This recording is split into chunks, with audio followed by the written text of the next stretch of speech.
just flash the thing now.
I think it's working.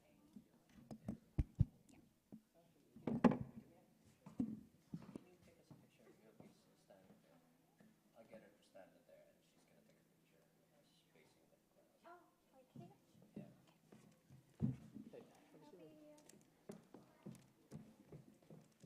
I'll be a little against the light, but You think so? yeah. I think that's 1, 2, 3. One more, 1, 2, 3. It's just a little dark, but I'll adjust it later. Okay, got it.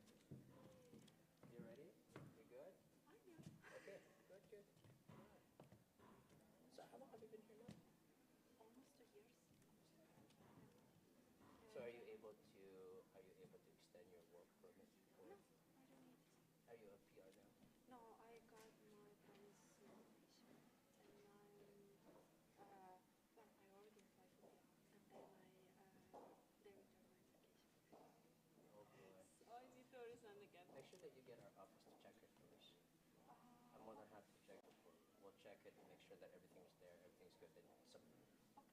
Okay, check on that. Good, good, good, good, good.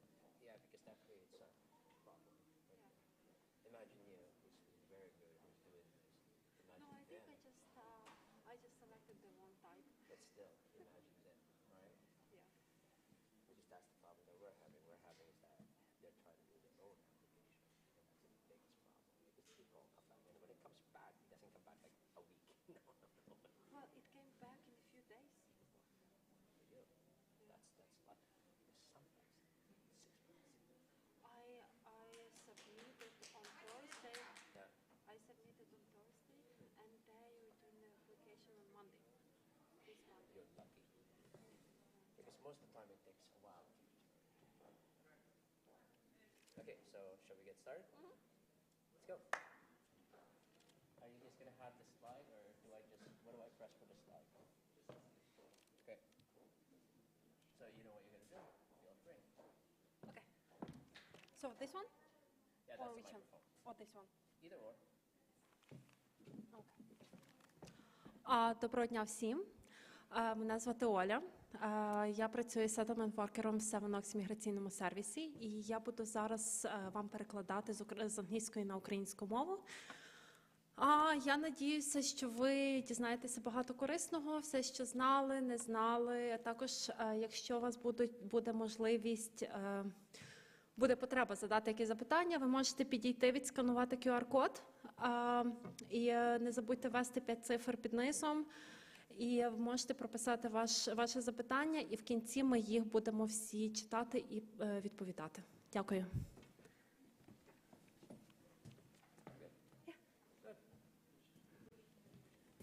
All right. Good morning, everyone.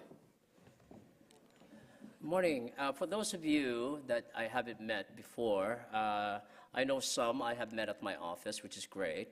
This is now the second time that we're having this session, this seminar workshop, and I'm glad it's bigger than the first time, wasn't it? I'm glad there's also people that will be joining us online. Okay, I'm sorry. Did you want to translate that? I apologize. Доброго ранку всім. Це Джоел Дюке. З деким з вас ви бачили, вони бачилися з вами в їхньому офісі. Також це вже другий раз, коли ми проводимо цю презентацію. Цей раз до нас долучається більше людей, і це добре. Thank you. There's the microphone. Got it.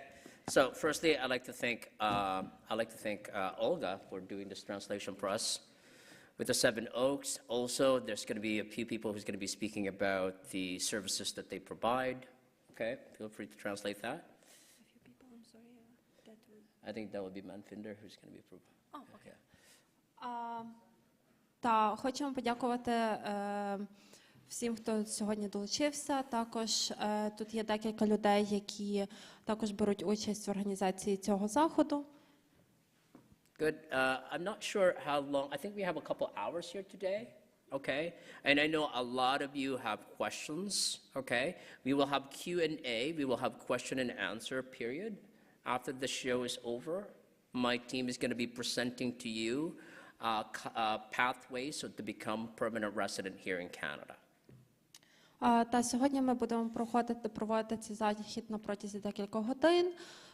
В кінці презентації в нас буде питання-відповідь, і будемо відповідати на ваші запитання. Good. I think it's best for me to start with the slide right here so we could get going. Now, I'm sorry, I don't think that is this for us? Oh, this is This one? information about our immigrant services. Okay, this is just a little bit of background. Who we are. We have been in business since established in 2016, Duque Immigration Services. My name is Joel. I am the regulated Canadian immigration consultant. I'm also the president and CEO for Duque Immigration Services. Although it started in 2016, I actually been in practice with other firms since 2012. We are authorized by the provincial and the federal government to represent people like yourself, foreign nationals, to come into Canada, or if you're already here, which you are, okay, also with your immigration applications, whether you're applying under the temporary or permanent residence. Трошки інформації про UK імміграційну агенцію. Вони засновані в 2016 році. Це є Джоел, він є засновником. Це є ліцензований імміграційний консультант і UK імміграційна агенція, вони як представляють провінційний і федеральний уряд. І вони також працюють з аплікаціями по Work Permit, і іншими імміграційними процесами.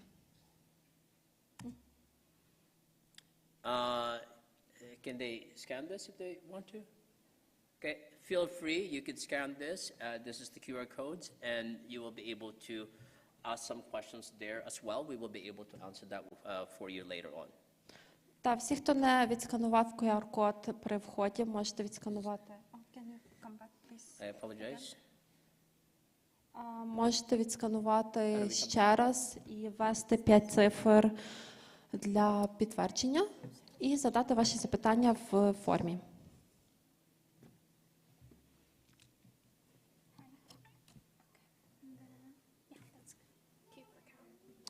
Can you come back? Can you come back to the clock? Yeah. Okay, so before we get started, I just want to thought maybe also would like to acknowledge that we are in Treaty 1 territory and that the land on which we gather today is the traditional territory of Anishinaabe, Cree, Oji-Cree, Dakota, and Dene peoples and the homeland of the Métis Nation. Перед тим, як ми почнемо, ми би хотіли почати з визнання того, що ми зараз на території Treaty 1, і що це територія, на якій ми зараз зібралися тут, є традиційною територією Анішінабе, Крі, Оджі-Крі і Дакота, і Дене людей, і домашня територія Меті нації. Okay, thank you very much. Now, what I'm going to do is I would like to introduce the people that is going to be presenting the program for you. The first speaker for this morning was Kyle Duque. Kyle Duque has been in my business as a processor. It started actually 2016 to 2017. He became full-time with our firm on 2019-2020 when he graduated at the University of Manitoba for computer science. Now he's been running my operations ever since. He's the operation manager of my firm. Every application goes through Kyle. So I think it's crucial that he goes and present to you the pathways on how to become a permanent resident. Ladies and gentlemen, let's bring Kyle up here. Kyle Duque. Перед тим, як ми почнемо, хотіли би презентувати тих, хто сьогодні буде вам надавати інформацію. Це є Кайл Дюке. Він почав працювати в 2016-2017 році і вже в UK Immigration з 2018-19, після того, як він закінчив університет Манітоби на комп'ютерних науках спеціальності. І зараз він займається допомогою заповнювання всіх імміграційних аплікацій. І сьогодні він буде надавати інформацію по тому, як по процесу проходження отримання PR. Good morning, everyone. We're having a little bit of technical difficulty right here. Трошки технічні складності тут. Just bear with us one second.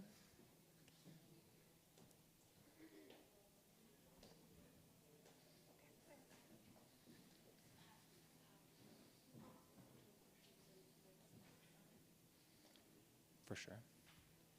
And one thing that I would like to bring up as well, the emergency exits, one is going to be over there on the left-hand side once you go through that hallway. As well, the washrooms are going to be if you go outside at the front, and then it's going to be on the left-hand side. Трошки інформації про екстрені виходи. Один є тут і зверху. Якщо вам потрібне вбиральні, це буде в холі, як тільки ви заходили, проходите трошки наліво, і там буде жіноче чоловіче вбиральня. Okay, so let's start this now. So there's two questions that I want to address during this presentation. Є два запитання, до яких він хотів би звернутися на протязі цієї презентації. So first I want to address what is the application that we're applying for. Obviously, we're applying for permanent residence. This is what the presentation is about. But what application specifically are we applying for? That's question number one. Перше питання – це до якої саме аплікації ми подаємося. Зрозуміло, що це є на піар, але яка саме це має бути аплікація? Це те, що ми сьогодні будемо обговорювати. The second question that I want to address is going to be, what is the actual process? How do we actually apply for PR? That's the second question. Друге запитання – який саме є процес, як саме ми будемо подаватися на піар? Okay, so there's two doors that we like to say when you're entering Canada. The two doors here, temporary residency, permanent residency. So everyone right now, 99% of you are on the temporary residency side, having a working permit in Canada. Є двоє дверей, за якими ми входимо в Канаду. Перші двері – це є тимчасовий резидент, другі двері – це є постійний резидент. І 99% з нас, які зараз тут знаходяться, ми приїхали по тимчасовому резидентству. Now, on the permanent residency side, there are four main classes. I just want everyone to be aware. There's four main classes: economic, family, refugee, and what we call agency. I only want to talk about one today, the one that majority of you will be qualified, which is the economic class. Якщо ми входимо через постійного резидента, там є 4 категорії: економічний, сімейний, біженство, гуманітарна програма. Зараз ми будемо робити фокус на економічній класі, на економічному класі. All right. So under the economic class, there are many different applications there. Again, I only want to talk about one. So the one that the majority of you are going to be qualified for is the provincial nominee program.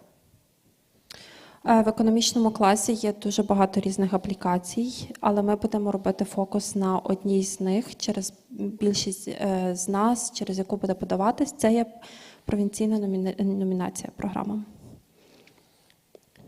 So the provincial nominee program, the majority of provinces in Canada have their own version of this program, all with their own set of requirements. Більшість провінцій має свої номінаційні програми і з своїми вимогами до цих програм. The main purpose of the Manitoba provincial nominee program, I'm just going to call it MPNP for now, is the economic growth of Manitoba.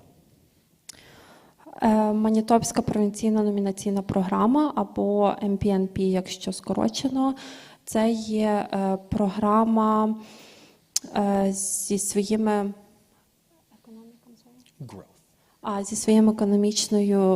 економічним ростом. So all the applicants, you guys, the applicants, you would have to contribute to Manitoba's economic growth. And how do you do that? Well, your job here in Manitoba. Як ви проходите через це економічне зростання? Це через вашу роботу в цій провінції. Our end goal, once we go through this application process, our end goal is to get a nomination from the province. So a nomination is the province saying, you, with your job, are an economic benefit. Therefore, you can go ahead and apply for PR. Ціль цієї номінації, цієї програми, це є отримати номінацію через вашу роботу. Тобто це означає, що ви економічно стаєте важливі для цієї провінції і для розвитку. So when you apply for MPNP, there are many different categories that you can apply under. I only want to talk about, like I said, just one. The one category is called the skilled workers in Manitoba stream. So workers like you working in Manitoba. Коли ви подаєтеся через провінційну манітобську номінацію, є також багато категорій, але ми сьогодні будемо обговорювати категорію Skilled Worker в Манітобі. No, I'm good. Okay, so this is probably what the majority of you want to know. What is the eligibility? What do I need to apply? Two things. Також важливо знати, що потрібно саме, щоб податися. Є дві речі. So the main eligibility is going to be a job. And the job that you need to have is going to be a full-time job. So in Canada, full-time job, 30 hours or more per week. Одна з вимог, яка потрібна, щоб податися, це є повна робота на повний робочий день. Also, in order to be qualified, once you have a job, you cannot just go straight into the application. You need to be working for at least 6 months, consistently 6 months. Також потрібна робота, щоб податися, не просто full-time, потрібна постійна робота на протязі 6 місяців. Now, another requirement that I want to talk about is going to be the English as well.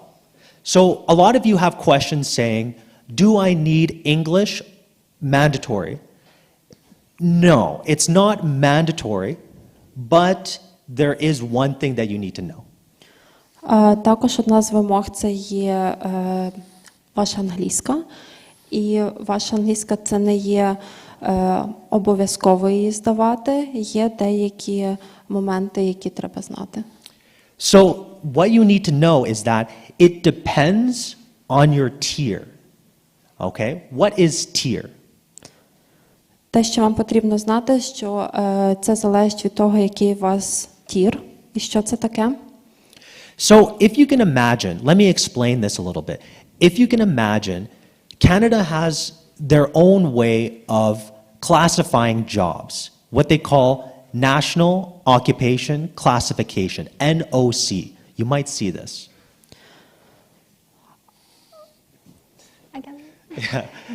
Canada has its own way of Канада має свій певний шлях класифікації роботи, і це називається національна класифікація робіт.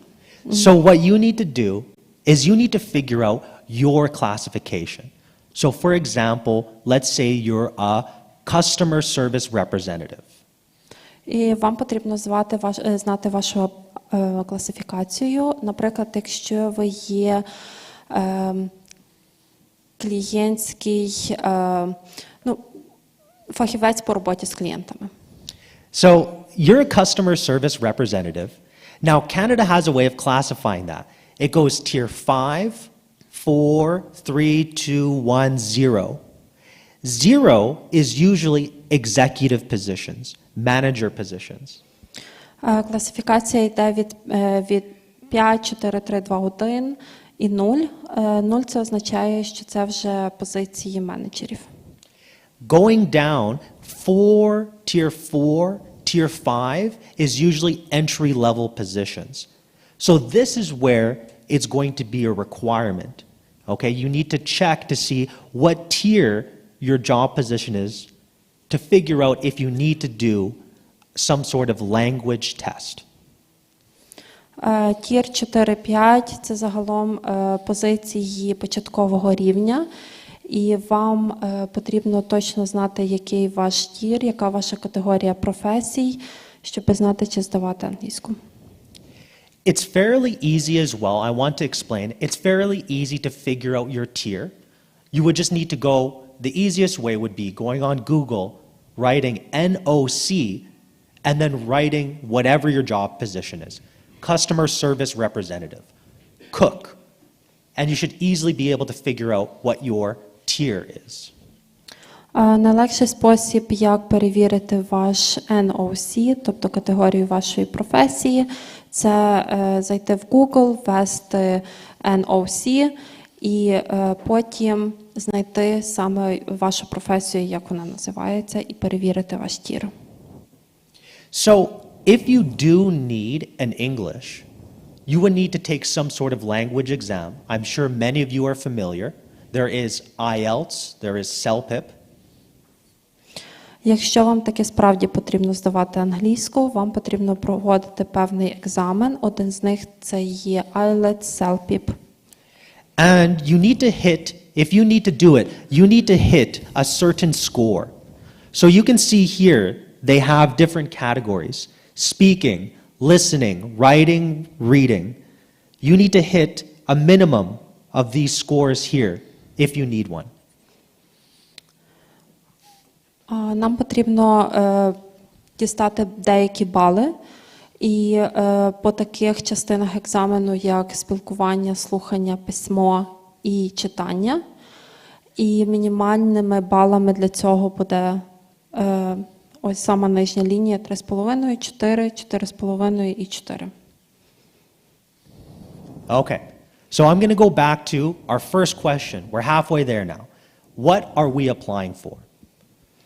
І ми повернемося до нашого першого запитання, на що ми саме подаємося. So we're going through permanent residence, the economic class, provincial nominee program, specifically Manitoba's provincial nominee program, under the skilled worker stream. Нам потрібно подаватися на постійне резидентство, потім економічний клас, провінційна номінаційна програма, Манітобська провінційна номінаційна програма і Skilled Worker в Манітобі напрямок. Okay, let's talk about how do we apply now. There's two steps here. One is at the provincial level. Okay, you need to apply in Manitoba first. Давайте поговоримо, як ми саме будемо подаватися. Є два рівня. Перший з них – це провінційний рівень. The second step is going to be the actual permanent residence application. This is where you submit this at the federal side. So this is where you submit it to Canada. Другий етап – це є федеральний. Це той етап, де ми саме подаємося на наше постійне резидентство, і ми подаємося через федеральний веб-сайт. Let's talk about step one. Province, applying for MPNP. There's a few steps here.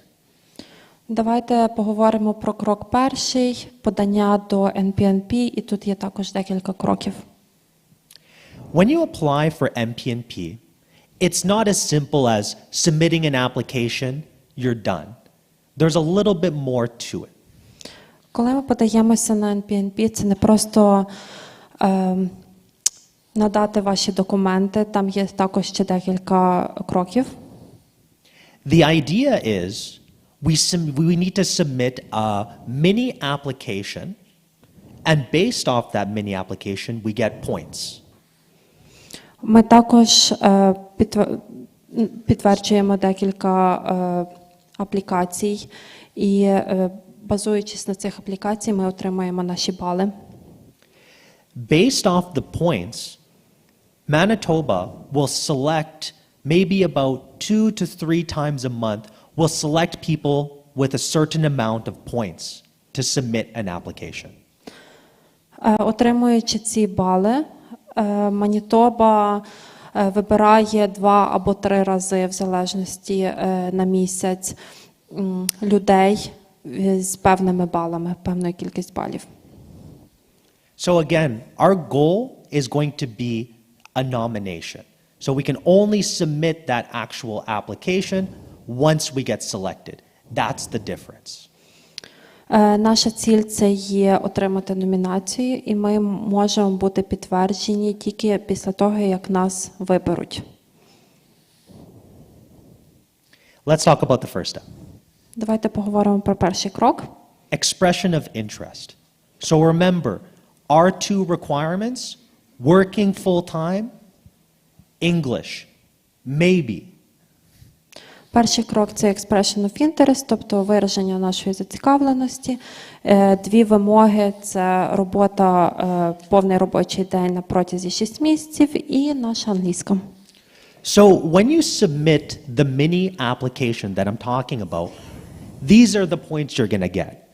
This person got 728 out of 1,000. Коли ми вже зробили нашу аплікацію, це ті бали, які ми отримуємо в кінці, наприклад, тут 728 балів. Now, how do you get the most points? Well, if you're working full-time, this is when you're going to get 500 points here. So this is going to make the majority of your points. Як ми отримуємо, за що ми отримуємо найбільшу кількість балів? Це є 500 балів, працюючи повний робочий день на протязі 6 місяців. Now, remember, you might need to take the English exam depending on the tier level, 5, 4, 3, 2, 1. But let's say, for example, that you don't need to take the English exam. На рахунок англійської ви можете її здавати, але знову ж таки це залежить від вашого рівня тір. Давайте поговоримо, коли вам її здавати. If you don't need to take the English, it might be in your benefit to take it anyway, even if you don't need to. Why? Because of the points that you're going to get here. Якщо вам навіть не потрібно здавати англійську, ви її можете здавати. Чому? Тому що ви отримаєте більше балів до вашої аплікації.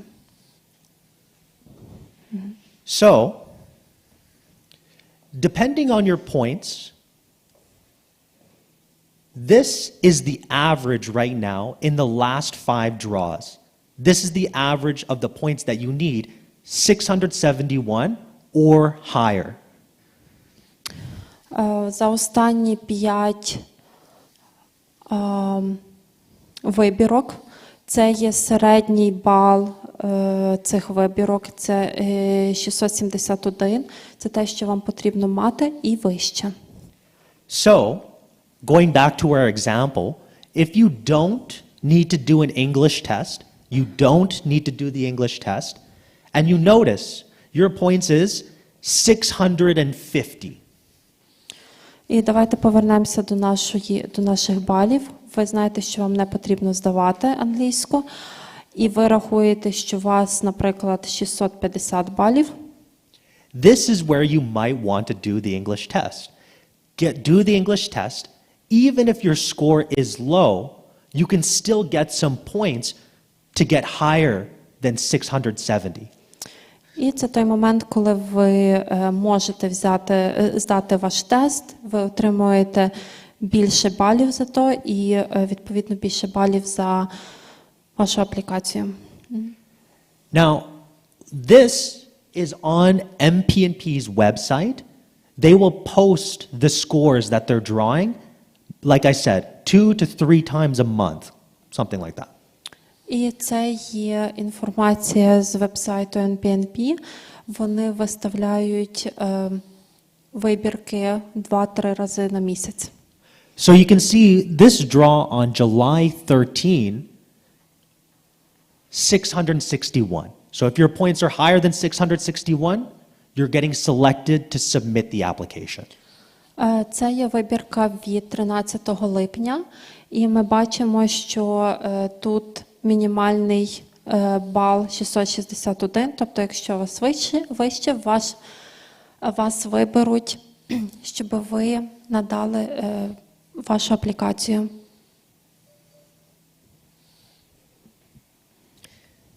Yeah, so this is very similar. You can see in the example, this person got 728 in this example. They selected 661, that's the lowest. So this person is getting selected. Ну і ми бачимо по цьому прикладу, В цієї людини вже є 728 балів, і це означає, що її виберуть в цій вибірці, оскільки її бали вищі. This is what it looks like when you get selected. You're going to receive an email where it says, hey, I want you to submit an application. You have 60 days. Цей лист, який ви отримуєте вже після того, як вас вибрали. В листі написано, що ви можете подаватися далі, у вас є 60 днів на це. 60 days, that's a lot of time, but you need to keep in mind of the documents that you're going to need for the application. Employment documents, education documents, translated as well. 60 днів – це є багато часу, але вам потрібно мати на увазі, що вам потрібно надати документи по працевлаштуванню, по вашій освіті, і документи мають бути перекладені. So like I was saying, the documents must be translated, and you need to have them officially translated by a translation agency. The documents can be translated in Canada or outside of Canada, but it must be officially translated. In all applications, actually,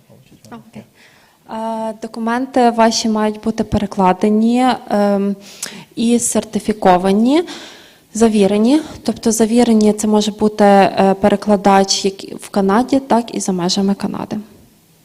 So in the application, you need to include not only, very important, not only the English version, you need to include the original version, as well as some certification to prove that it's been officially translated.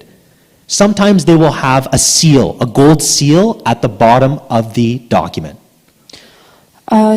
Що вам потрібно саме прикласти, це є оригінальний документ, потім переклад на англійську мову і саме документ, який сертифікує, зазначає, що він був перекладений сертифікованим перекладачем. Це може бути золота печатка десь знизу цього документу. Now, when it comes to the documents, like I said, education, so that's diploma, transcripts, including high school. Also, employment letters for the last 5 years. Щодо інших документів, це мають бути документи про навчання, навчання зі школи, з університету, плюс всі додатки, і також листи по працевлаштуванню за останні 5 років.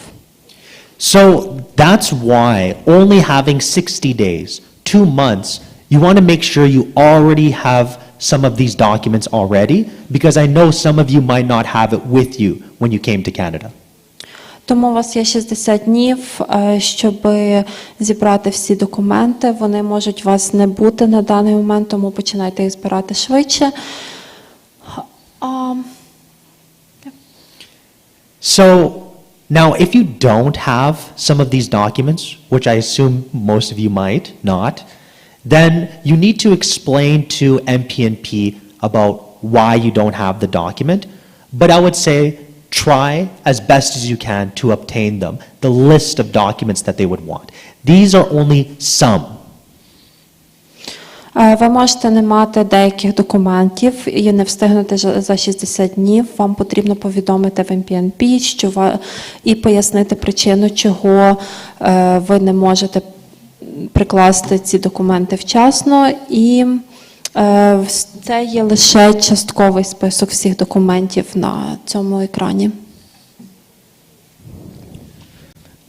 Two documents that are not mandatory, but that I recommend just for the process to go faster, is to include your payroll deposits and 6 months of pay stubs. Два документи, які не є обов'язковими, але вони є рекомендованими, це є виписки з вашого банку за останні 6 місяців і за останні 6 місяців ваші зарплати, які приходили на ваш банківський рахунок. They're not mandatory, but I find that The province will usually ask for these documents anyway, so might as well provide them. And the purpose of these documents is to prove that you have genuinely worked for 6 months, genuinely for an employer in Manitoba. Це не є обов'язково, але це пришвидшить розгляд вашої аплікації. Це просто покаже, що у вас є ці гроші на рахунку, що ви чесно працювали на роботодавця.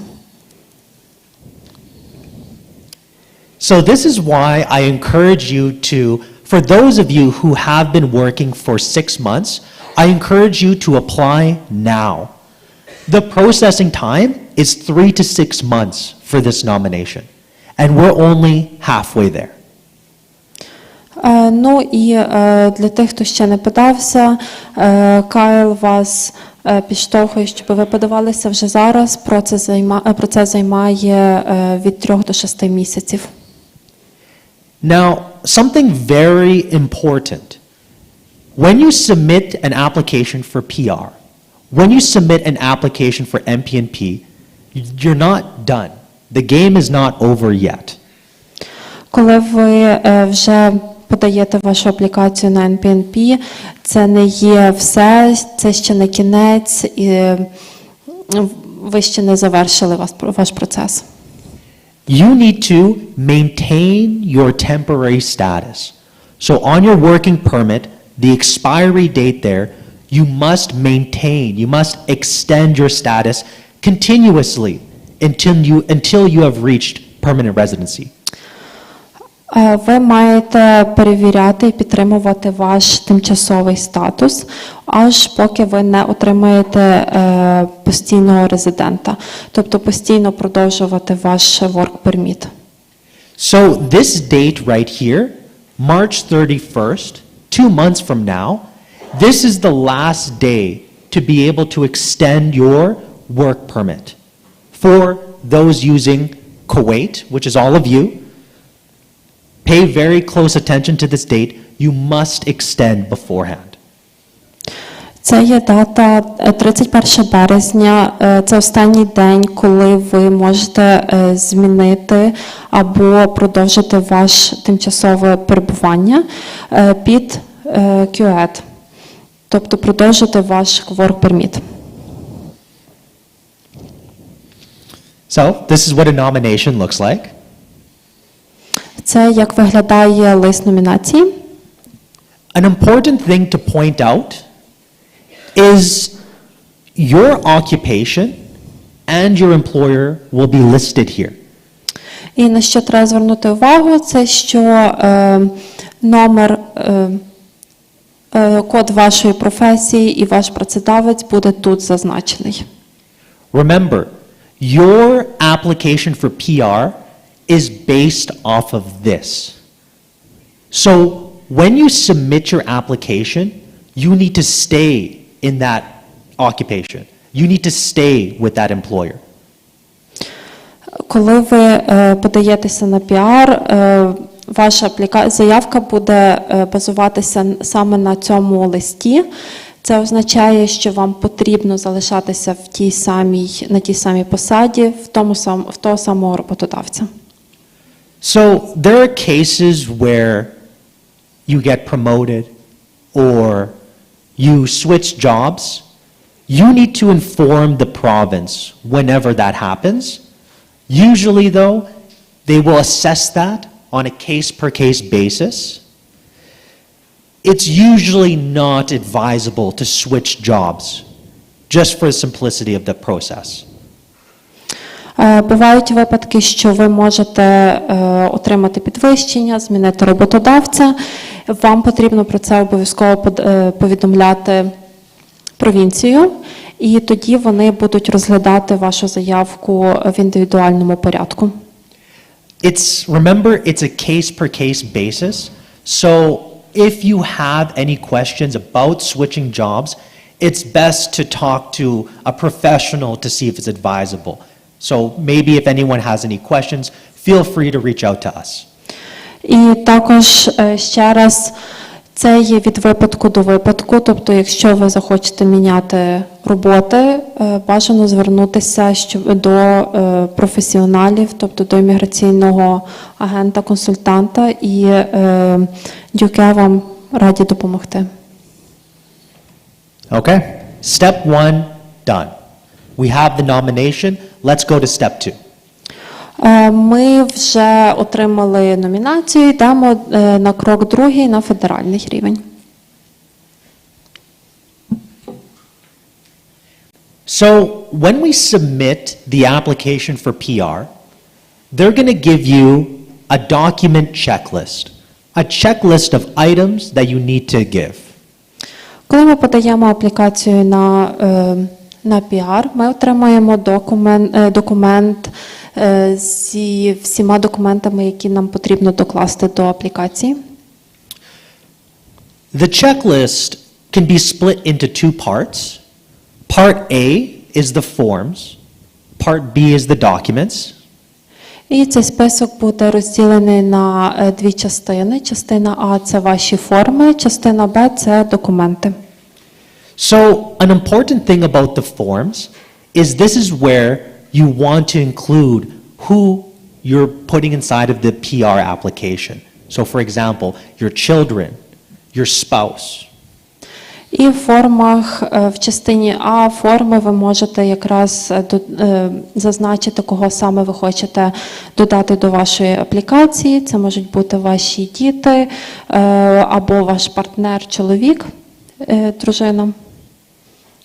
Now, for the documents, and I'm not listing every single thing that you're going to, I'm not going to talk about every single thing that you're going to include, but I just want to talk about some of the important things. So one is police certificates. Кай не буде зазначати всі документи, які потрібно додати, але один з найважливіших документів – це є сертифікат довідка про несудимість. Дякую. So what's important about the police certificates? Well, any country, the majority of the countries that you've lived in for more than 6 months, you will need to apply, you would need to provide a police certificate. Більшість країн, де ви проживали більше ніж 6 місяців, вам потрібно надати довідку про несудимість. So for example, let's say you were in the Ukraine and you worked for 1 year in Poland, you would need 2 police certificates, one from Ukraine, one from Poland. Наприклад, якщо ви з України і ви працювали 1 рік в Польщі, це означає, що вам треба надати 2 довідки про несудимість, одна з України, одна з Польщі. This is where we can see, when you submit this PR application, this is where you can see the language, where it's required. So reminder, Tier 4, Tier 5, you must take one of these tests. І серед списку документів ви будете бачити якраз про підтвердження вашої англійської. Тір 4 і 5 вимагається, щоб ви надали документи IELTS, CELPIP, TEF.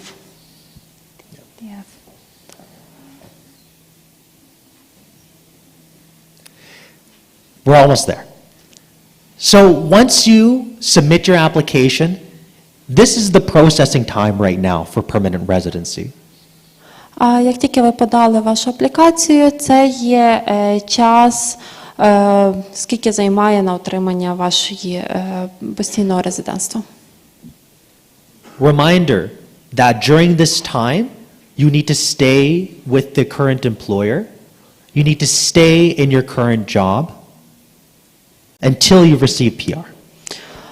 І нагадування, що на протязі цього часу вам потрібно залишатися з вашим працедавцем на вашій роботі на протязі 14 місяців.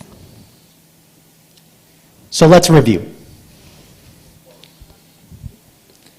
So again, there's going to be the 2 steps, provincial and federal. Ну і давайте підсумуємо. Є два кроки: провінційний і федеральний. You're going to submit the mini application. You're going to get points for that. Ви надасте вашу аплікацію, ви отримаєте бали за це. Once you get the points, you're going to get selected to submit an application. Then you go ahead and submit it. Як тільки ви отримали бали, ви підете далі підтверджувати вашу заявку. After 3 to 6 months, you're going to get your nomination. Десь орієнтовно через 3-6 місяців ви отримаєте вашу номінацію. Now you're ready to submit your federal application for PR. So you're going to include the nomination. Зараз потім ви будете готові вже надавати вашу заявку на федеральний рівень і прикріпляти також вашу номінацію. And during that time, you need to wait about 14 months until you become PR. І це буде час орієнтовно 14 місяців, щоб стати постійним резидентом. So that's everything from me. So that is how you're going to apply for PR through the economic class. Now, I lied. There's one more thing that we're going to add as well. І це є вся процедура, як ви будете подаватися на піар через економічну програму. І є ще один момент, який потрібно обговорити. There's one more application that we want to talk about, but not many of you will be qualified, but I still want to add it in. Є ще одна аплікація, яку ми будемо обговорювати. Не всі можуть бути кваліфіковані, але ми мусимо це обговорити. Okay. So now I'd like to introduce Ms. Joanne Sarmiento. She's our case supervisor of our firm, and she's going to explain this new public policy to submit an application. І це є Джоан, вона зараз нам допоможе розібратися і розкаже, як саме ми можемо надати нашу аплікацію. Can we get a round of applause as well? Аплодисменти. Дякую. Good afternoon, everyone. I am Joanne. I am the case supervisor of Duke Immigration. Це є Джоанна, вона супервайзер по випадках і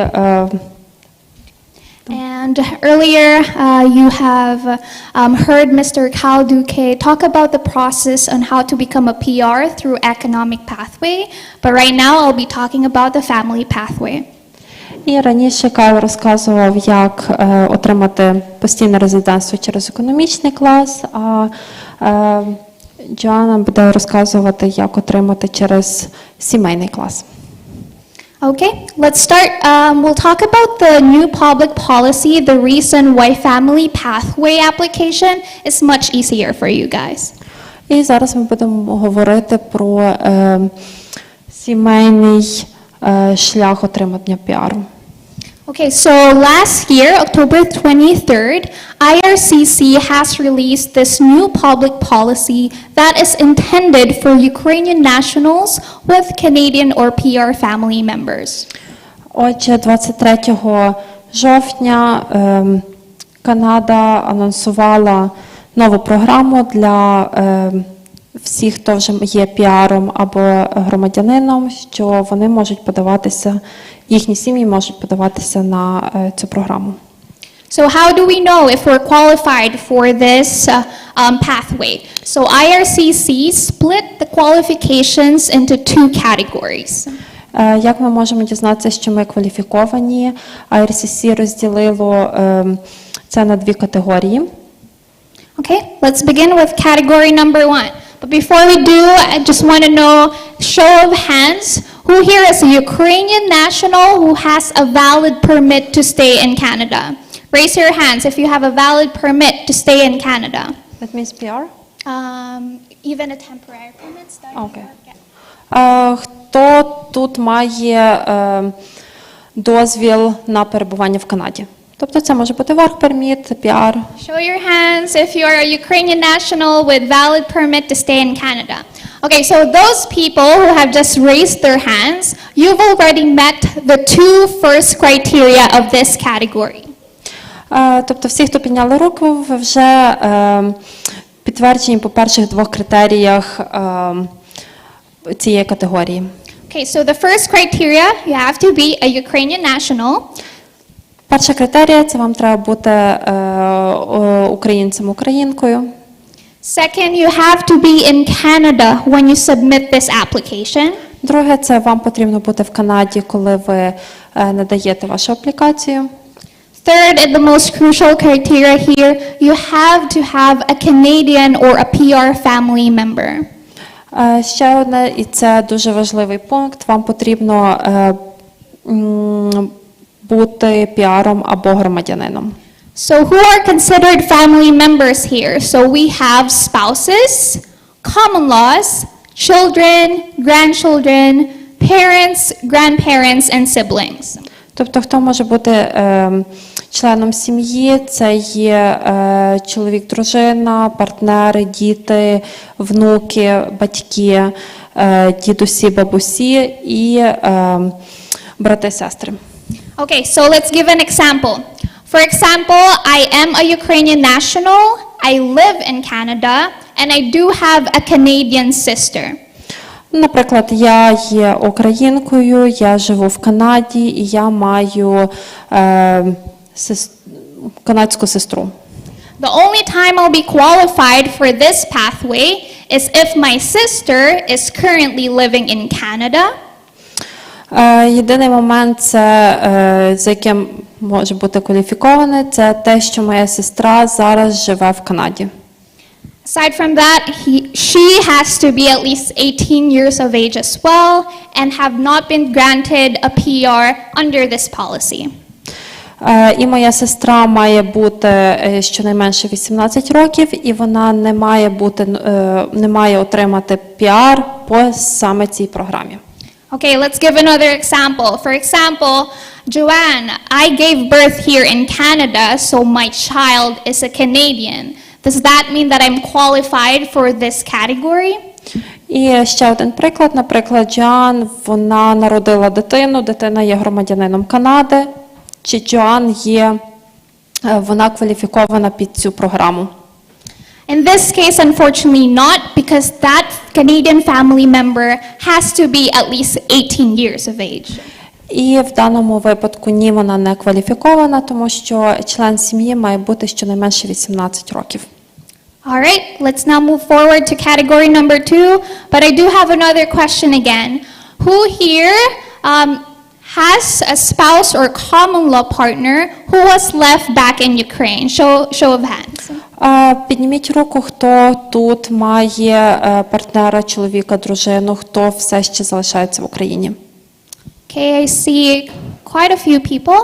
Okay, so those people who have just raised their hands, they are only qualified under this category if your spouse or common law has a Canadian family member, Canadian or PR family member. По цій другій категорії ваш чоловік, дружина, партнер є кваліфіковані тільки якщо вони мають когось тут в Канаді вже, які отримали піар. However, on top of that, if the reason they are back in Ukraine is because they're unable to leave Ukraine, they are deemed to be missing and have presumed to have passed away, then they will be qualified under this category. They will be qualified. Yeah, if the reason they are not. Якщо також по цій категорії вони є кваліфіковані подаватися, якщо вони є в Україні по причинах, що вони не можуть покинути, вони померли або передбачається, що вони померли. І Okay, so let's give an example so it's much clearer. Let's say I am a Ukrainian national who's currently living inside Canada, and my spouse is back in Ukraine, and he cannot leave because of whatever reason. Наприклад, якщо Джоан, вона тут, вона української національності, і її чоловік в Україні, і він не може покинути Україну через деякі причини. and I know for a fact that my spouse has Canadian parents who are currently living inside Canada, then yes, I am qualified for category number 2. І її чоловік має батьків, які живуть в Канаді, і тоді Джоан також кваліфікована податися під цю програму. Okay, how about if my spouse has a Canadian family member, he is back in Ukraine, but he can leave Ukraine, then I would suggest for him to go to Canada if he can leave and be qualified under category number 1. І, наприклад, так само, якщо її чоловік має родичів в Канаді, він може покинути Україну, вона би порадила чоловіку приїхати в Канаду і кваліфікуватися, подаватися через категорію 1. So who here thinks that they are qualified under family pathway? Хто тут думає, що вони кваліфіковані через Family. сімейний шлях, сімейну програму? Okay, I see quite a few hands there. All right. So if you think that you are qualified for this family pathway, I highly suggest to submit your application complete and fast because this policy is only available until October 22nd of this year. Хто має таку можливість, Джоан би порадила подавати вашу аплікацію до 22 жовтня 2024 року. So how do we apply? It's the same thing as the PR application, except that instead of, economic application, but except of choosing economic for the program, you're going to choose the other. Процес подання точно такий самий, як на PR через номінацію, але замість того ми вибираємо Ukraine Family Reunification Public Policy. All right, so yeah, and then you'll have to choose the category Ukraine Family Reunification Public Policy. All right, I know that you do have a lot of question about the economic pathway and the family pathway as well. So if you didn't get a chance to scan this QR code, now is the time. The event number is 22536. І якщо у вас є якісь запитання по цих, також по піару, економічному класу, сімейному класу, ви можете відсканувати QR-код і задавати ваші запитання. If you would also like to contact us directly, you can scan this QR code. It will take you to our social sites such as Facebook, Instagram, website, information about our phone number and our office address as well. І також, якщо ви бажаєте сконтактуватися з Дюке, ви можете відсканувати QR-код, ви отримаєте інформацію про соціальні мережі, також контактну інформацію, номер телефону і імейл. On top of that, if in the future you would like to retain our service or represent you for whatever application, you'll be mostly in contact with one of our immigration case processor, Ms. Paulina. І також в майбутньому, якщо ви захочете вести справу і подаватися на піар через UK Immigration, Поліна вам буде допомагати. Hello, my name is Paulina, and I work as an immigration case processor at Duque Immigration. Доброго дня, мене звати Поліна, і я працюю менеджером по випадках. Так? Работник. Та працівник. I will be the initial contact person for all Ukrainian individuals who inquire with our firm. І вона буде контактною особою для всіх українців, які будуть контактувати з їхньою фірмою. I have translated approximately 40 consultations, speaking in English and Russian. Вона переклала вже приблизно 40 зустрічей, перекладаючи з англійської на російську мову. I handle all of the cases for our Ukrainian clients and have collaborated today with Seven Oaks Immigrant Services to bring you this presentation. Вона вже мала випадки з українськими клієнтами, і вона також співпрацює з нами, Seven Oaks міграційним сервісом, щоб представляти також цей семінар. Based on my experience working with Ukrainians such as yourselves who want to obtain permanent residency, Базуючись на її досвіді працювання з українцями, хто хоче отримати постійне резидентство, the most common thing I have seen is that too many begin their applications too late.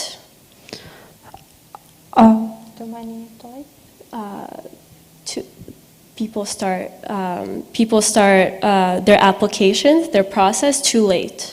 Окей. Найчастішим випадком, який вона зустрічала, було те, що люди починали їхні аплікації вже дуже пізно. I would like to encourage you to begin the process sooner rather than later so that there's no issues further in the future. І вона би хотіла вас попросити, щоб ви подавали ваші аплікації чи можна швидше, ніж пізніше. Me and our entire team are ready to support any Ukrainians who would like to build a future here in Canada. Поліна і її команда хотіли би підтримати вас, всіх, хто хоче будувати їхнє майбутнє тут в Канаді. We hope that after this presentation, you will feel confident in doing this application yourself. І вони надіються, що після цієї презентації ви будете почуватися більш впевненіше, роблячи вашу аплікацію. Or if you would like more guidance, that you feel comfortable coming to our firm for a consultation. І якщо вам треба більше направлення, ви можете звернутися, прийти в їхню фірму для консультації. Now, this is going to be the question portion of the presentation. Зараз ми будемо проводити питання-відповіді до цієї презентації. So now Mr. Joel Duque will come up here and begin answering some of the questions that you've been asking through our code. І зараз Джоел Дюке прийде і буде відповідати на ті запитання, які ви задавали через код. Okay. Yeah, Joel Duque. Джоел Дюке. Okay. Thank you very much, Ms. Paulina. I know we have quite a bit of people that was basically on the I think we have a live stream, right? Online, and I know that a lot of you have questions quite a bit. So firstly, just wanted to have a couple of things beforehand. I just wanted to acknowledge the fact that, we understand your situation. Okay, feel free to translate. We understand your situation, and we're terribly sorry about what's going on right now in Ukraine. Hopefully that everything will get better soon, so you can go ahead and visit your family and friends back to Ukraine. Перше, що він би хотів почати, що їм дуже шкода, що так сталося, і вони надіються, що ви скоро зможете поїхати додому, відвідати вашу сім'ю. We understand the difficult time that you are enduring, and my team are here to assist you on a Sunday afternoon. Ми також розуміємо складність і що вони раді, що ви можете прийти сюди, і вони вам можуть розказати про презентацію. Now, I know a lot of you have questions. I wanted to go back quickly. The breakdown, I want to go back to the breakdown on how to become permanent resident under the economic class. The reason why, because you see, the most important thing here, you guys, is the time. One of the problems that I notice is that a lot of us are waiting to, how many of you has been working for at least 6 months? Скільки з вас Full-time. працюють щонайменше 6 місяців full-time? How about more than 6 months? Хто працює більше? A ніж year. 6?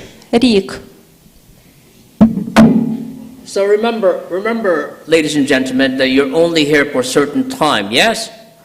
Запам'ятайте, що ви тут тільки на деякий час тимчасово. So you can apply 6 months, but yet you're basically losing time because what you're doing, you've been working for a year and you haven't applied yet and you're losing time.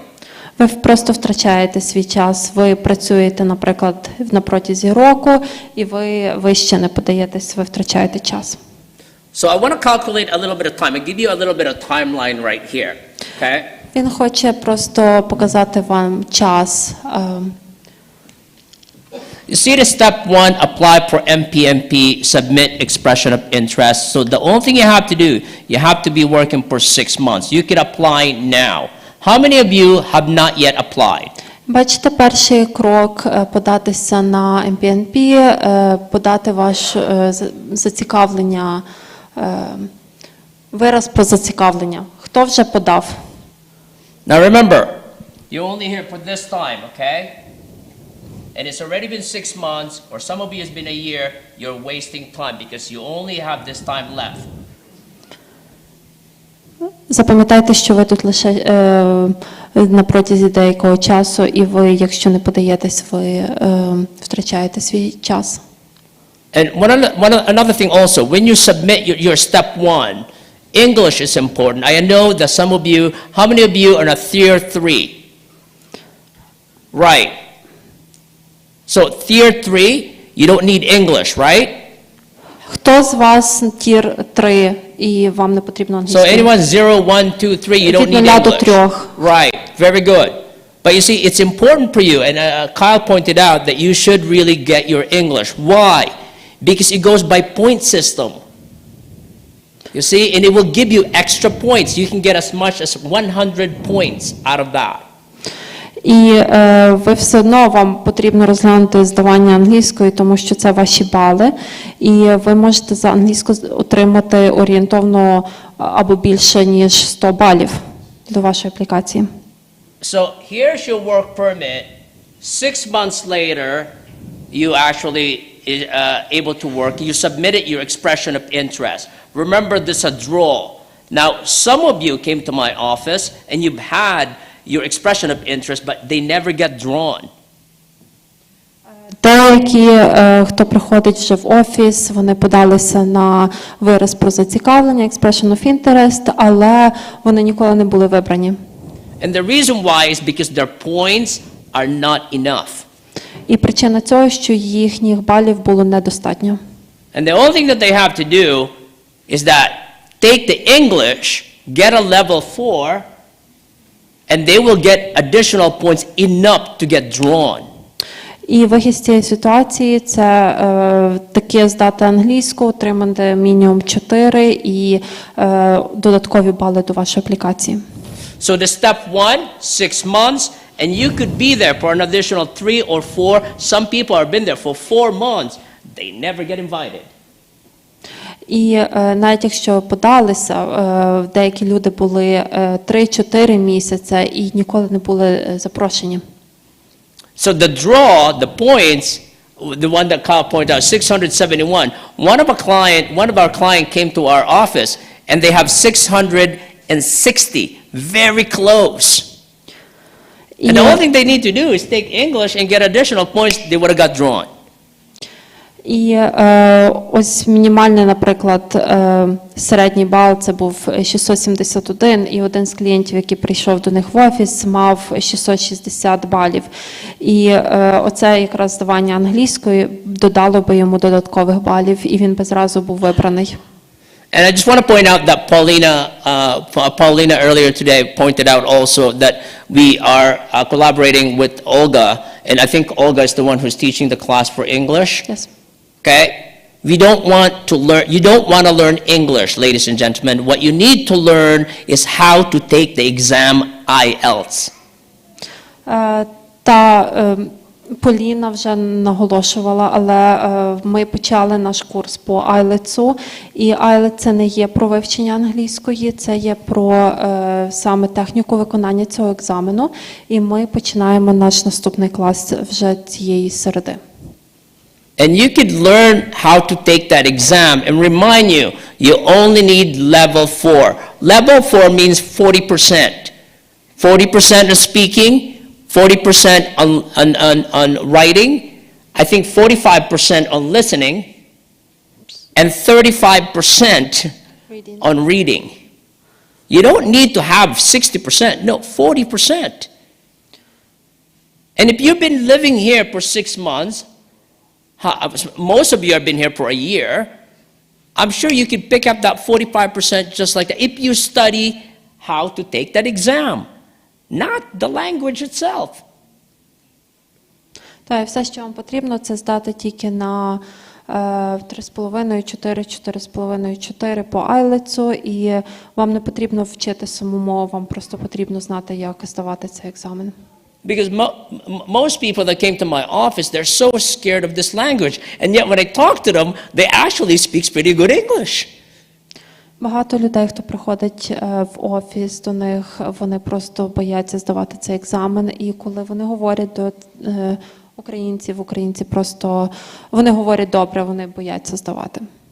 So I want to emphasize a little bit about that. When you put the expression of interest, it doesn't mean that your application is in. You have to wait until you get drawn. І коли ви подали вашу аплікацію Expression of Interest, це не означає, що ви вже всередині. Це означає, що ви ще, якщо ви ще не вибрані. So, 3 years, huh? Here's your 3 years, 6 months, submit your expression of interest. Ви маєте всього 3 роки. Якщо ви вже пропрацювали 6 місяців, подавайтеся на Expression of Interest. Remember, when you get invited, so let's just say you get invited. So how many months do you have? 2 months to put it together, right? So here's 2 months. 1, 2. You're running out of time. І коли ви вже вибрані, ви маєте всього 2 місяці, щоб подати всі ваші документи. So you better have all your application ready when they ask you to submit. Don't use the 2 months. І було би добре, щоб ви мали всі ваші документи, а не чекати ще 2 місяці, поки їх подати. Now, so 2 months later, you submitted your application. Okay, let's come out with some time here. What month are we on? January 2024, Yep. right? So just to use that example, most of you work 6 months at least. So you can submit on January. Let's just say you get selected on February. You have 2 months, February, March, April, submit. April 2024. Now, how long is the processing time of MPMP? 3 to 6 months. Let's take 6. And most of the time it's 6 months, ladies and gentlemen. Why? Because there's a lot of you, plus more people, the international students, the workers that have been here, not just the Ukraine. So I know for a fact that it will take 6 months. It will take me 6 months. It took you 6 months, yeah? So April plus 6 months. April, May, June, July, August, September, October 2024. Then you will receive a nomination. You guys can hear me okay, right? I don't need this microphone. Right? No, you need, but online, I'm sorry. Go ahead. online online webinar, people need to hear you. Okay, right. Okay. I apologize. So, Okay, just I will try to explain everything. yeah, sure.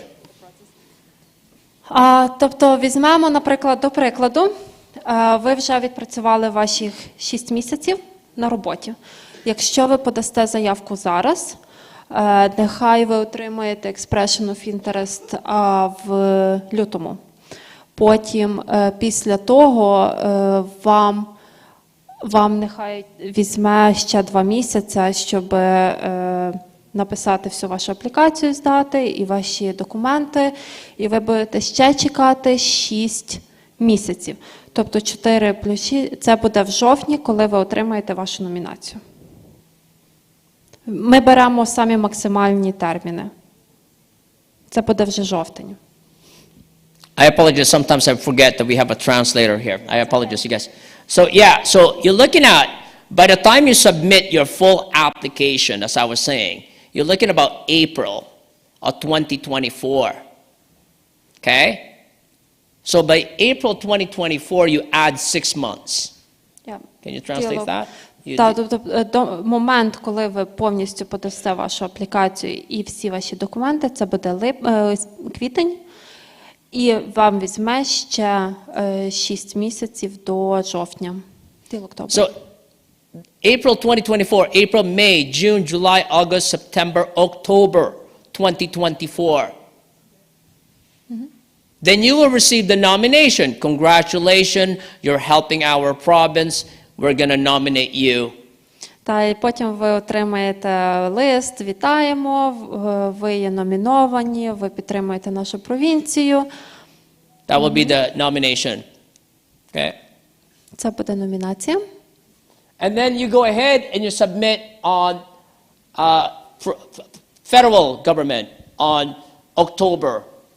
But are you ready to submit on October? Probably not. І потім ви вже йдете на наступний етап, це федеральний, ви вже подаєте вашу аплікацію на піар, але чи ви готові подавати вашу аплікацію? So that will be October. You have 6 months to submit. І це буде 6 місяців, щоб подати заявку вже на федеральний рівень. Після того, як ви отримаєте номінацію, у вас є 6 місяців подати на федеральний рівень. So October, you receive the nomination, sir. November, December, okay, you submit your full application to immigration by December. І до грудня візьмемо, що ви повністю подали всю вашу заявку на федеральний рівень. How long is the processing time for the federal? 14 months. 14 months, December 2024. 12 months is December 2025. So, 2 more months will be January, February 2026. Correct? Ну і це візьме 14 місяців, відколи ви подали вашу заявку, це є максимальний термін, тобто вам може прийти ваше постійне резидентство аж в лютому 2026 року. So the question here, the most important question is, 5-го. the most important question is, how long, when is the expiry date of your temporary status?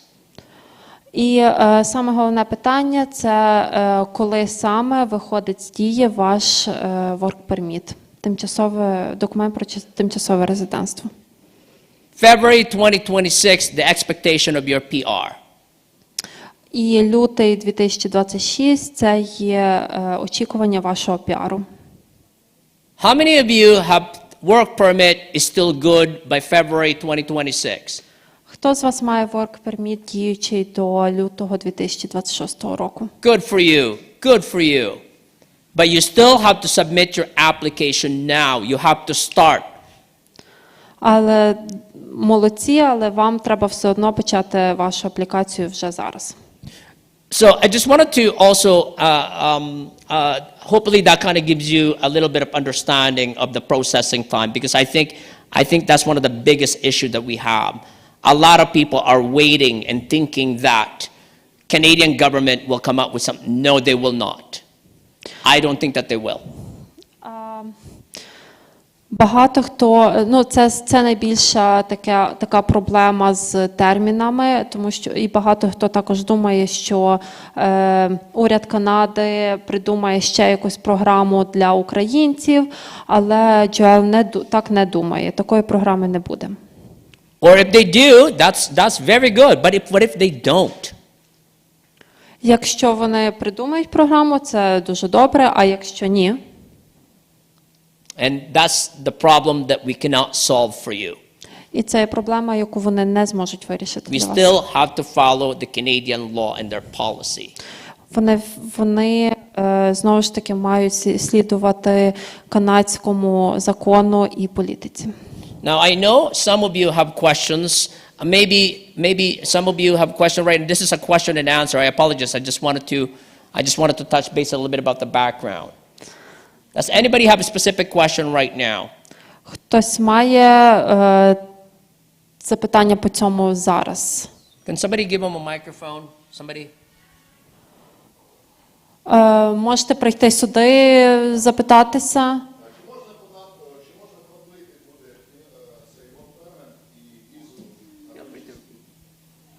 Коли? Зараз чи після 31-го?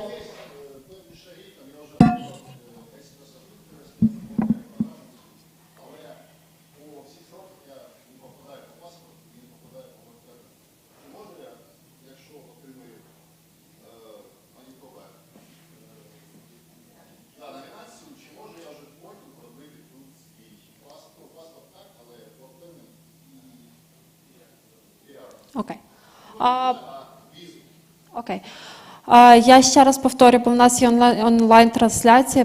Питання було в тому, що українець вже отримав номінацію, і він питається, чи можна буде пізніше продовжити work permit вже на етапі федеральному. Правильно? Так. So the question is that the client already received province nomination and he wants to extend his work permit after during the federal PR Right. application. Can he do it? Definitely you can. Ви можете. Okay. The provincial government, they will give you, there's two ways for you to be able to do that. Number one, you could get a work permit support letter from the province. Перше, це вам треба буде отримати підтримуючий лист по work permit від провінції. So when you receive the nomination, sir, you should have a nomination and you will also have a work permit support letter. Тобто, коли ви отримаєте вашу номінацію, у вас буде ваш лист про номінацію і оцей лист support letter. And that's the one that's going to allow you to extend. І це саме те, що вам дозволить продовжити ваш work permit. Good. Another question right here, I'm seeing online. If they say the question in Ukrainian, can you say it into the mic in English too, so the folks online can hear? They can hear. But in English, there's some folks just English online. Yeah, thank you. The question right here, number 14, is it possible to apply, I'm not sure, SWM after, okay, after EI if they are under employment insurance? Now, let me explain the economic class. Economic immigration means the economy of Canada. We're one of the biggest economy in the world. Can you translate that? Так, давайте звернемо увагу на питання 14. Чи це можливо податися на Skilled Worker в Манітобі програму після EI, тобто після оцих бенефітів? Employment insurance. Right, their employment insurance. So let me explain. The economy of Canada, as I said, that Canada is one of the biggest economy in the world. Канадська економіка – це одна з найбільших економік в світі. Currently, right now, last time I looked, Canada is the number 7, the biggest economy. Канада зараз на 7-му місці найбільших економік. We have a lot of businesses. Ми маємо багато бізнесів. Our problem is we don't have enough workers. Наша проблема те, що ми не маємо достатньо працівників. So, the economic immigration means you're helping our economy. In order for you to apply, you have to work for 6 months, right? Тобто, коли ми подаємося на провінцію, ми підтримуємо цю економіку, і ми маємо, щоб податися на провінцію, ми маємо працювати 6 місяців.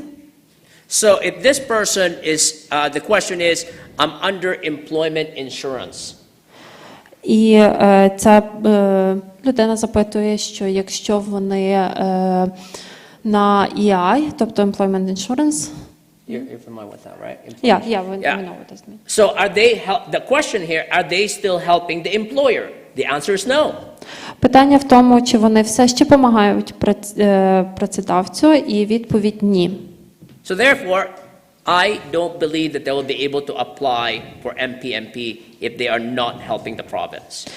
І Дюке не вірить, що вони можуть податися на провінційну номінацію, якщо вони на EI.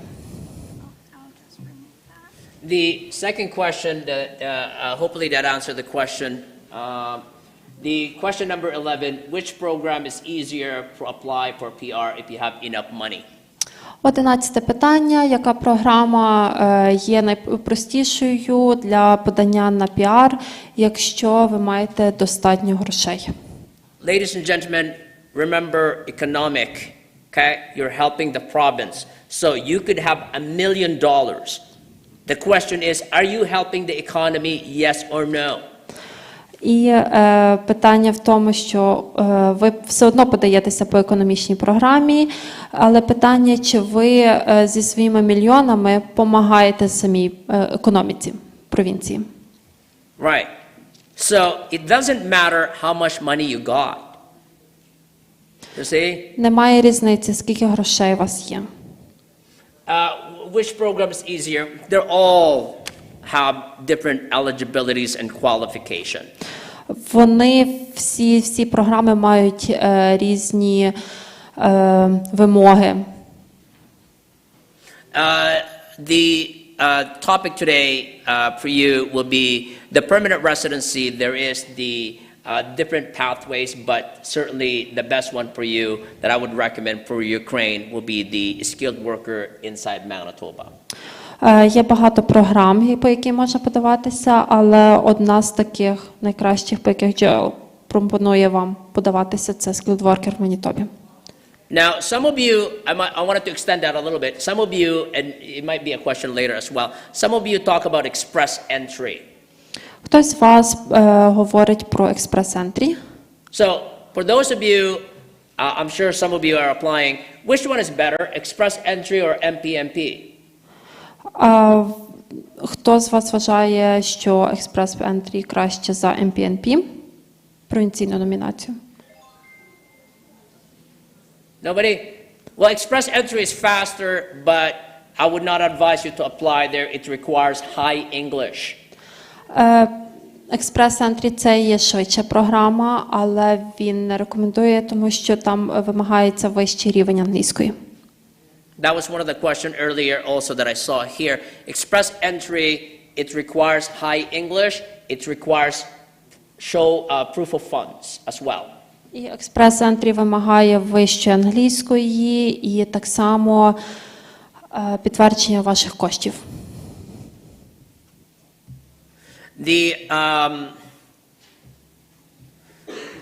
Is it possible to extend your work permit? Yes, you could extend your work permit. You have, I believe, what Kyle pointed out, you have March 24 to extend your work permit if you need to. 10 запитання, чи це можливо податися на продовжити work permit, якщо ви працюєте, як це зробити? Так, ви можете продовжити, ви можете це зробити до 31 березня. The question right here, number 9, is it possible to apply for provincial nomination or even for a federal program without an English? Again, if you apply without English, then your points will be lower, right?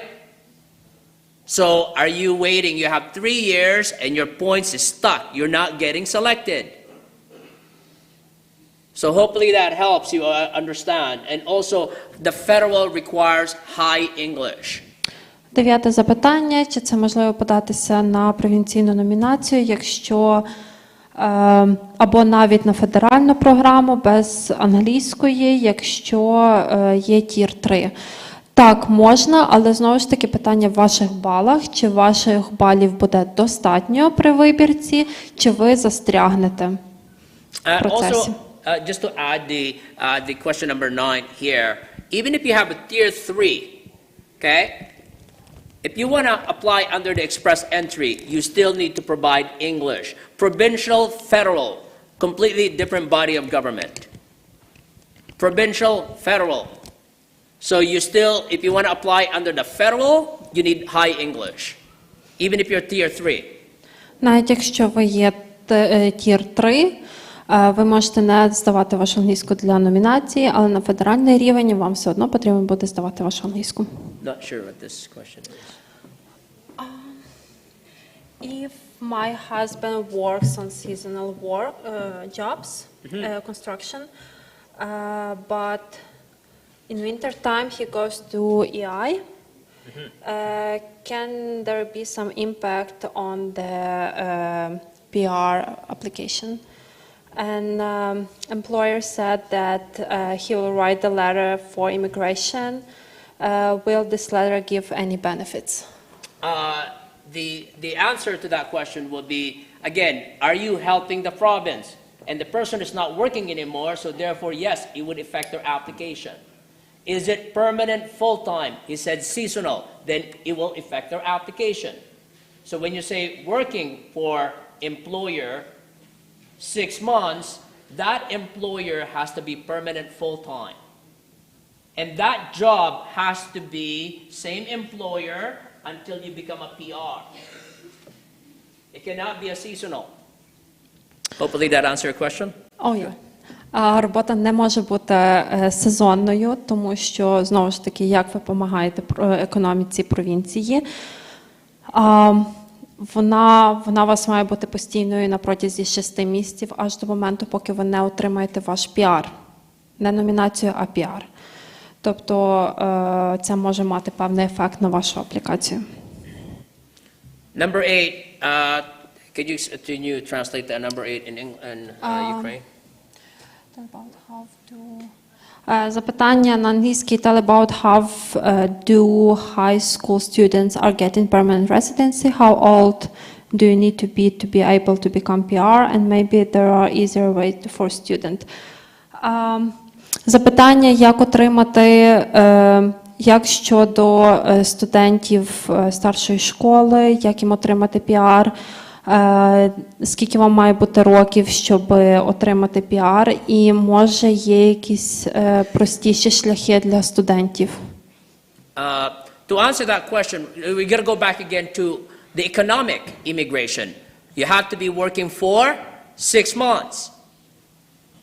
So this particular person, the student in high school, has to graduate high school, and then they have to get a post-grad work permit, which they have to go to college first, 1 year minimum.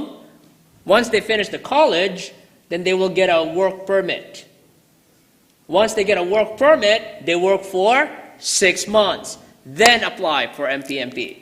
Одна з вимог подачі на номінацію – це треба працювати 6 місяців. Якщо це студент старшої школи, студент має закінчити старшу школу, потім має відвчитися в коледжі мінімум рік, і потім він получить work permit, відпрацювати 6 місяців на work permit, і тоді вже подаватися на номінацію. So to add to that, what is the easier way for this person? Well, this person can work 6 months as long as it's over the age of 18, right? Work 6 months, and they are able to help the employer. They're able to help our economy. He could apply, but then his points might be lower as well. І так само, відповідаючи на запитання, людина має бути мінімум 18 років, відпрацювати 6 місяців і отримати ті бали, щоб показати, що він допомагає економіці. I would advise for this person to come and see us immediately and in person, and we will be able to go ahead and discuss it a little bit further. Як рекомендація, порада – це прийти до UK Immigration Agency офісу особисто, і вони зможуть тоді допомогти і обговорити більш детально цю ситуацію. Number 6. There is a question about the eligibility of getting PR for Ukrainian citizens with family members in Canada. What are the document checklist? What are the requirements for work and financial support? Right. Again, this is an overview meeting. It's very difficult to be able to go over all the documents today. Definitely come and see us. We will go over that with you in details and provide you. But you can certainly see that on the website. Maybe ask Paulina about that a little bit, or ask Ms. Joanne right here, and they will be able to go ahead and give you probably a link to the document checklist. But with the document, go ahead, sorry. That's okay, thank you. Досить буде складно зараз пройтися по всіх документах і по всіх умовах подання на цю програму, але ви можете звернутися до Поліни або Джоан, вони нададуть більше інформації і посилання на офіційні джерела.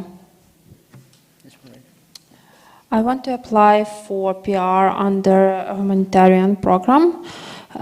If I will get rejected, can I then apply for a different program? Again, they want to apply under the humanitarian? Yeah, but if they get rejected, can they apply one more time for a different program? Yes, very good question. You have temporary status up to this time. If you apply for humanitarian, you get a refusal. Humanitarian takes approximately, I believe, if somebody can go to the humanitarian, processing time right now for humanitarian is how long? I believe right now it will take about 2 years to 3 years. Зараз перевіряють, але здається, це від 2 до 3 років, щоб податися по гуманітарній програмі. How long? 18 months. 18 місяців. Almost 2 years. By the time you put it together, almost 2 years. Remember, you're only here for 3 years. You will run out of time.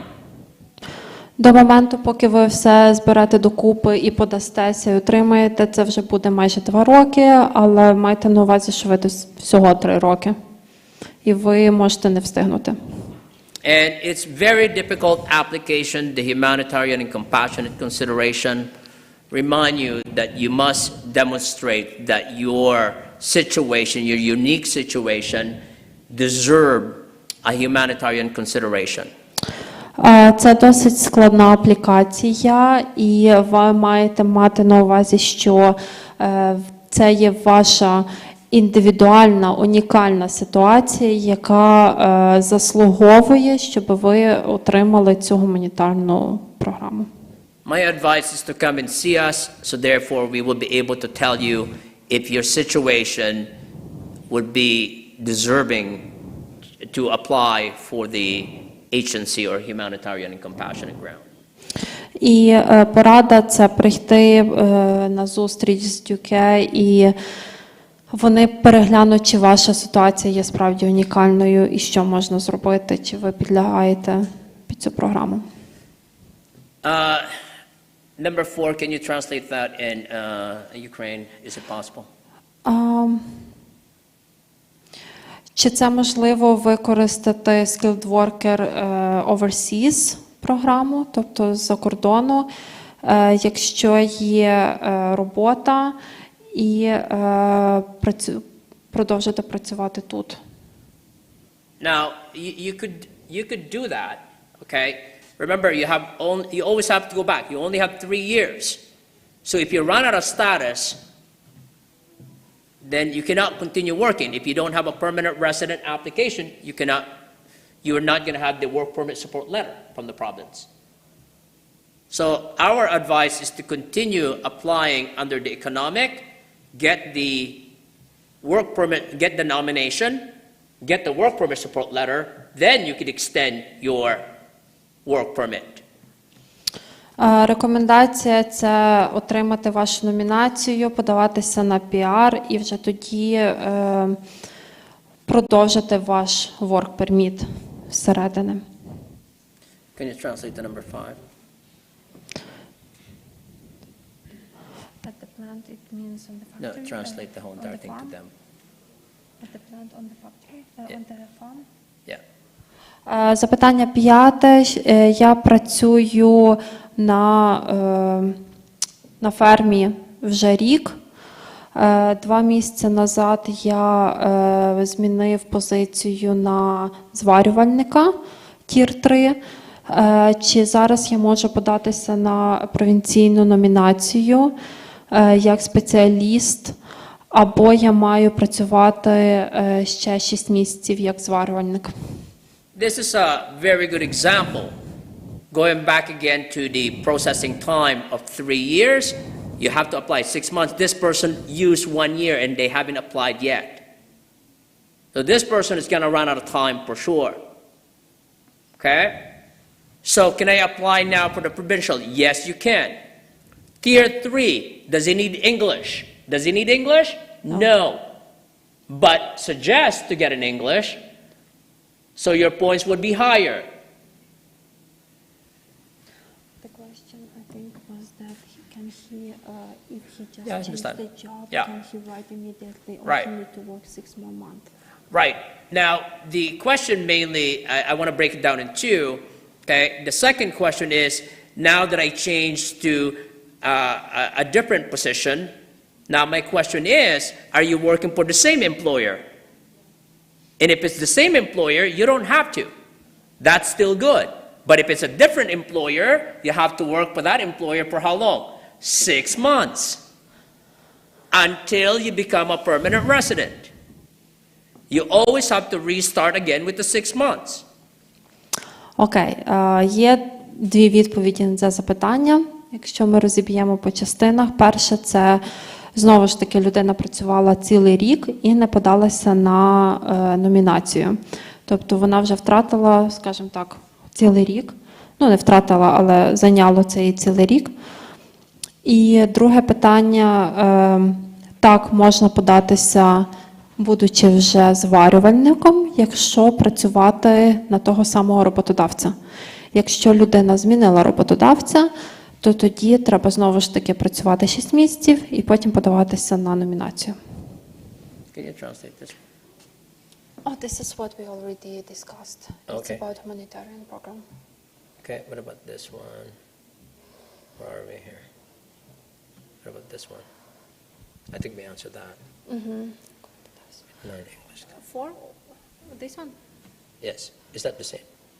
No, it's different. Okay, we'll translate that one first. When I already applied for federal step, like PR, and my passport has expired, what are the next steps? Does he or she need to extend the passport? Right. When you apply for permanent residency and you don't have a passport, it is not required for you to have a passport to apply for permanent. However, it is advisable for you to apply for the extension of your passport, okay, while your permanent resident is in process. But you can certainly submit an application without a passport. Ви можете подати вашу аплікацію без паспорта. Звичайно, рекомендовано його продовжити, але можна подати це без. And you can show evidence that you already submit. You paid for the fee for the passport. So when you submit your application, you will indicate, please note that I have already applied for my passport. We will let you know as soon as we get the new passport. So you could still submit your previous passport, but you could let them know that it's already in process. Ви все ще можете подати вашу аплікацію зі старим паспортом, але також додати інформацію, документи, що ви подалися вже на новий паспорт, і просто повідомити їм, що ви в процесі отримання продовження паспорта або нового. Can you translate this in Ukrainian to them? Є багато людей без жодних навичок англійської. Які є можливості для них, як вони можуть отримати піар, чи можна швидше, якщо вивчення англійської займає роки. To answer that question directly, and again, it goes by the point system again, right? And that the fact that you will run out of time if you don't go ahead and submit your application with or without English. Now, if this person does not have English, my advice is to go see Olga immediately. Okay? А якщо, знову ж таки, це займає багато часу, і якщо ви все ще не подалися, ви можете прийти на зустріч зі мною, і ми обговоримо, як найшвидше можна вивчити англійську. Can you translate this one in Ukraine to them? Якщо неможливо підтвердити робочий досвід з іншої країни, якщо ти працював там неофіційно, але коли ви отримали візу, ви зазначили про свій робочий досвід, чи це буде мати якийсь вплив на отримання піар? The couple of things that we want to point out, going back again to the point system. Now, some of you came to my office and told me that, Joel, I work as a welder for this company in Poland, I work in Ukraine, but I don't have any documents of that. Okay? And some of you probably in the same situation. My advice to you, if you have work for a different back home, okay, disclose it. Disclose as much as you can. Show documentation, how you got paid. I know in Ukraine that they have books, right? Yeah. Show those.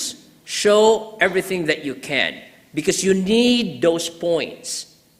Remember, you get points for working in Ukraine, working in Poland, working in different country. You get points. So if you don't have anything, try to do your best to show whatever you can. Write a letter with your application stating the fact that this is how I got paid. This is what I used to do when I was in Ukraine, genuinely.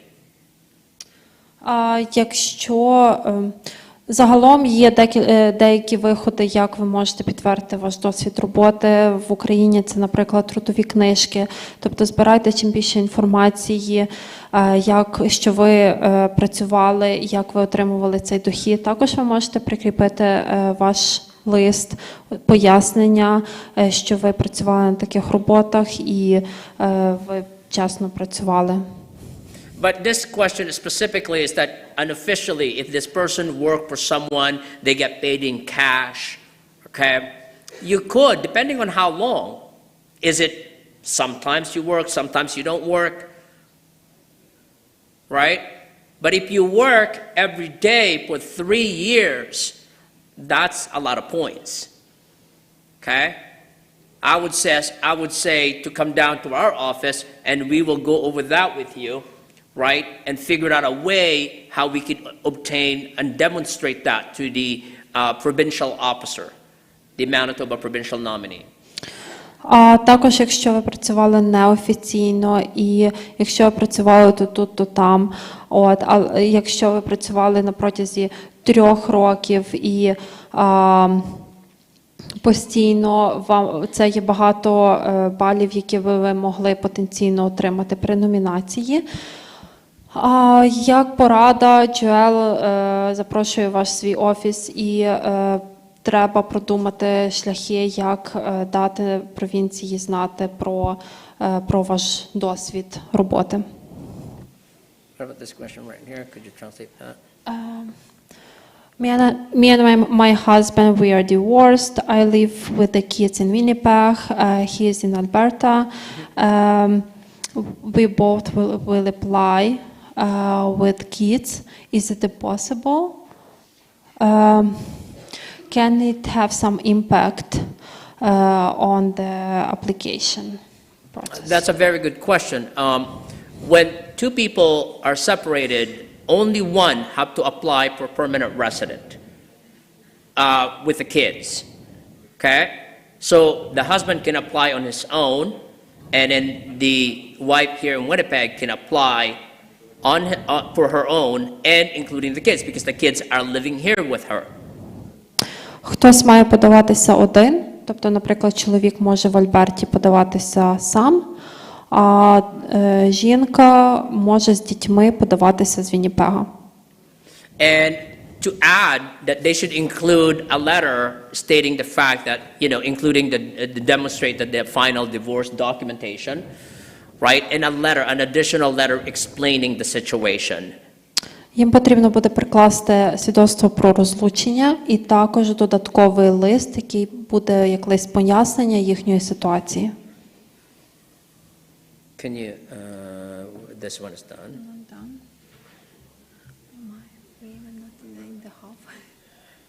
Well, we gotta try to answer whatever we can. What condition for obtaining PR? For unmarried Ukrainians. What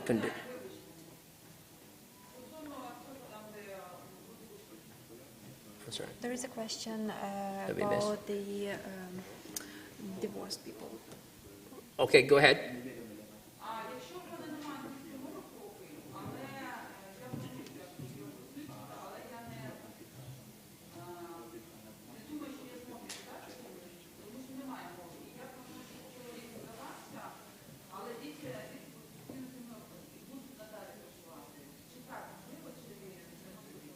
Якщо ви з чоловіком розлучені,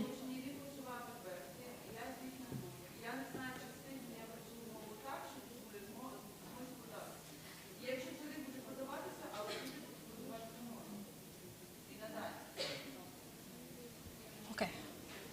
це ви задавали перше запитання? Окей. So that was the question from her. This is kind of more details. Her English skills are very low, but she wants to apply with with kids from Winnipeg, and the husband will be applying from Alberta on his own.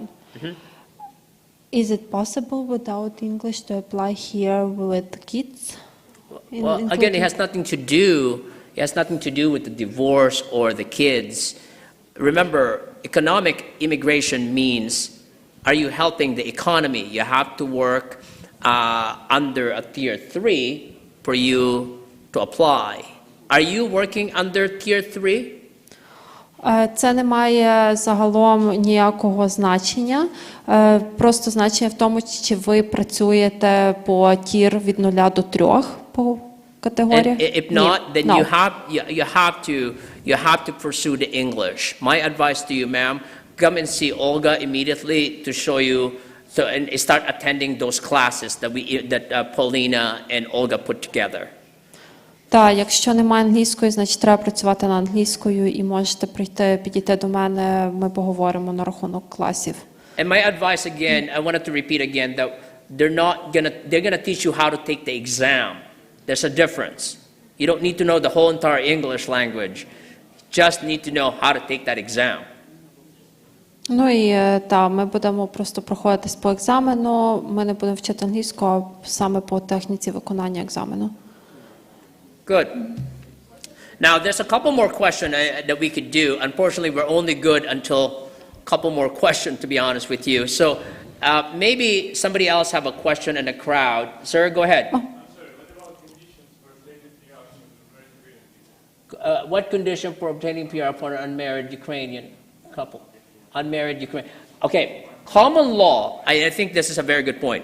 Common law means you are in a conjugal relationship, okay? Married-like relationship, okay? And you came here, were you common law already when you came here, or you met here? I guess I prefer to start counting from the date we arrived here. I apologize? Start counting like our common law Started here. here? So you lived together for a year? No, we started end of August last year. Okay, so common law means that you have to live together for a year. Therefore, you cannot apply for that person together. Remember, if you're married or common law, so only one person apply.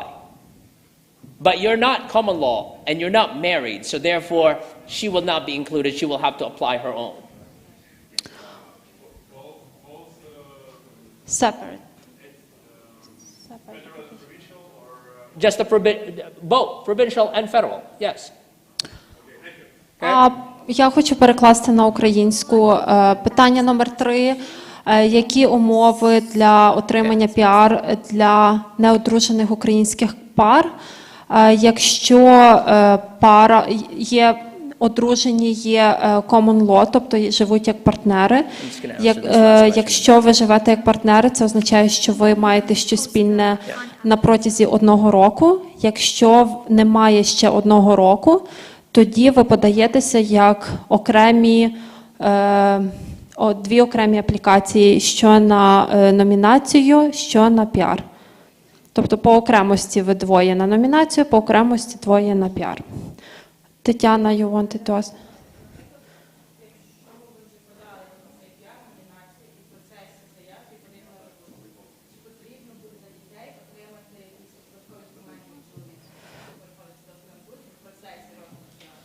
So the question is that if they already... Ви подали на номінацію? А, то ви ще не на номінації.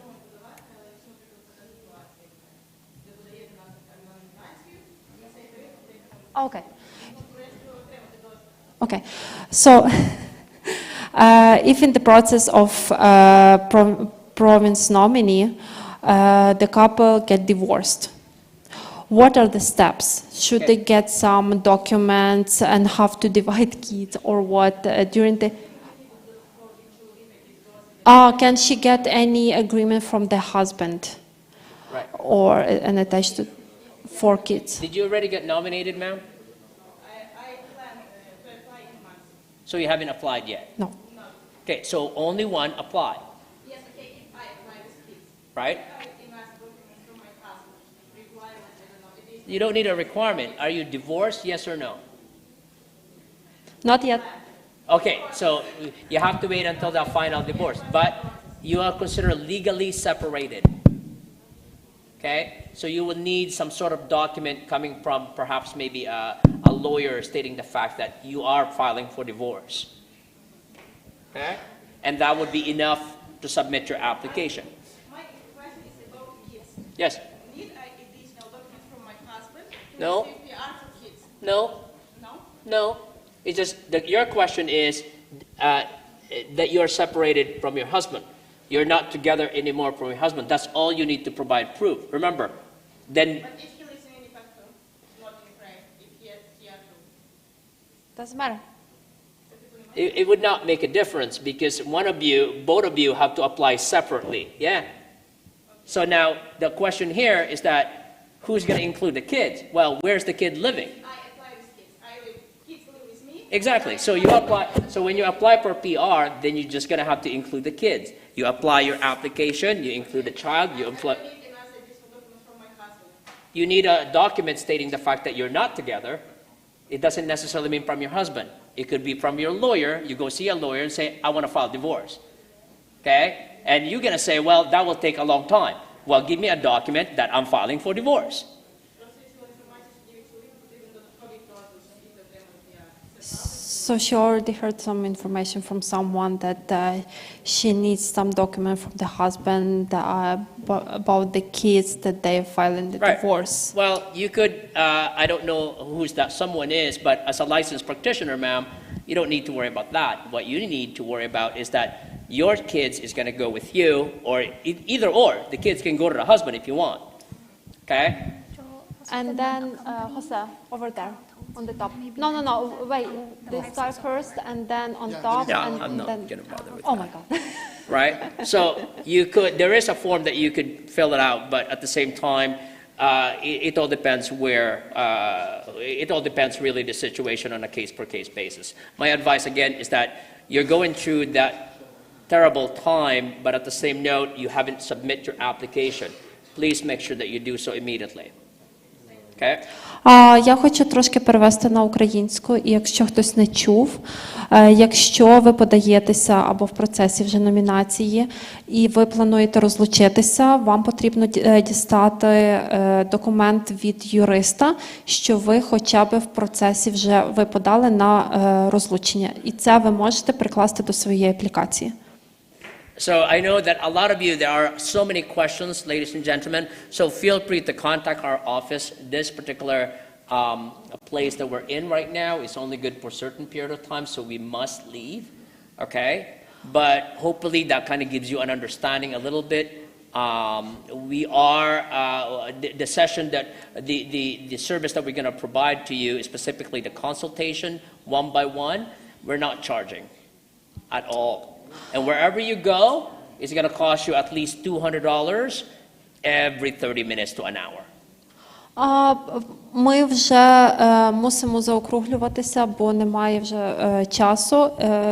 Будь ласка, візьміть контакти UK Immigration Agent і прийдіть до них на зустріч. Це є зустріч особисто, це є зустріч безкоштовна. Якщо ви в інших консультантів будете платити від $200 за від 30 хвилин до години, тут вона у вас буде безкоштовна і розглянуть кожен ваш персональний особистий кейс.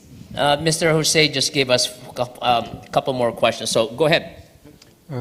Привіт, мене звати Максим. Я хотів спитати, ми подаємося з жінкою на MPNP і максимальну кількість балів потрібно набрати тільки головний аплікант, так? So they're applying with the wife for a provincial nominee, and the maximum amount of points need to get only one person, the main applicant, not both of them, just Right. one. Only one, sir. Only one application. Only the best points would be the one should be applying. Okay? Go ahead. Thank you very much for the opportunity to ask the question. So, after the submission of the MPNP application, if I got fired or I decide to leave a job, what is the process? And if there's a difference at this point? After you've been nominated, After I paid $500 and just submitted right. the application. So this person has been nominated, you paid the $500, now you're in a federal. You submit the federal application? No, just a nomination. No, Right. he received The MPNP. Interest, expression of interest. He filled the application, paid $500, and sent the application, and then he wants to quit. Right. So are you still helping the province? Yes or no? Well, yes. I mean, I'm No. still employed, but I'm thinking what is the process if I decide to leave a job and go to another job? Do I need to go there at once? I just leave it? It's or? a case-per-case basis, sir, but what's going to happen here is when you submit your MPNP, the provincial officer is going to call the employer. You know that, right? Yeah. So they would know if you are going to be quitting soon, right? Or they're going to let you go, and therefore they're probably not going to nominate you. Okay.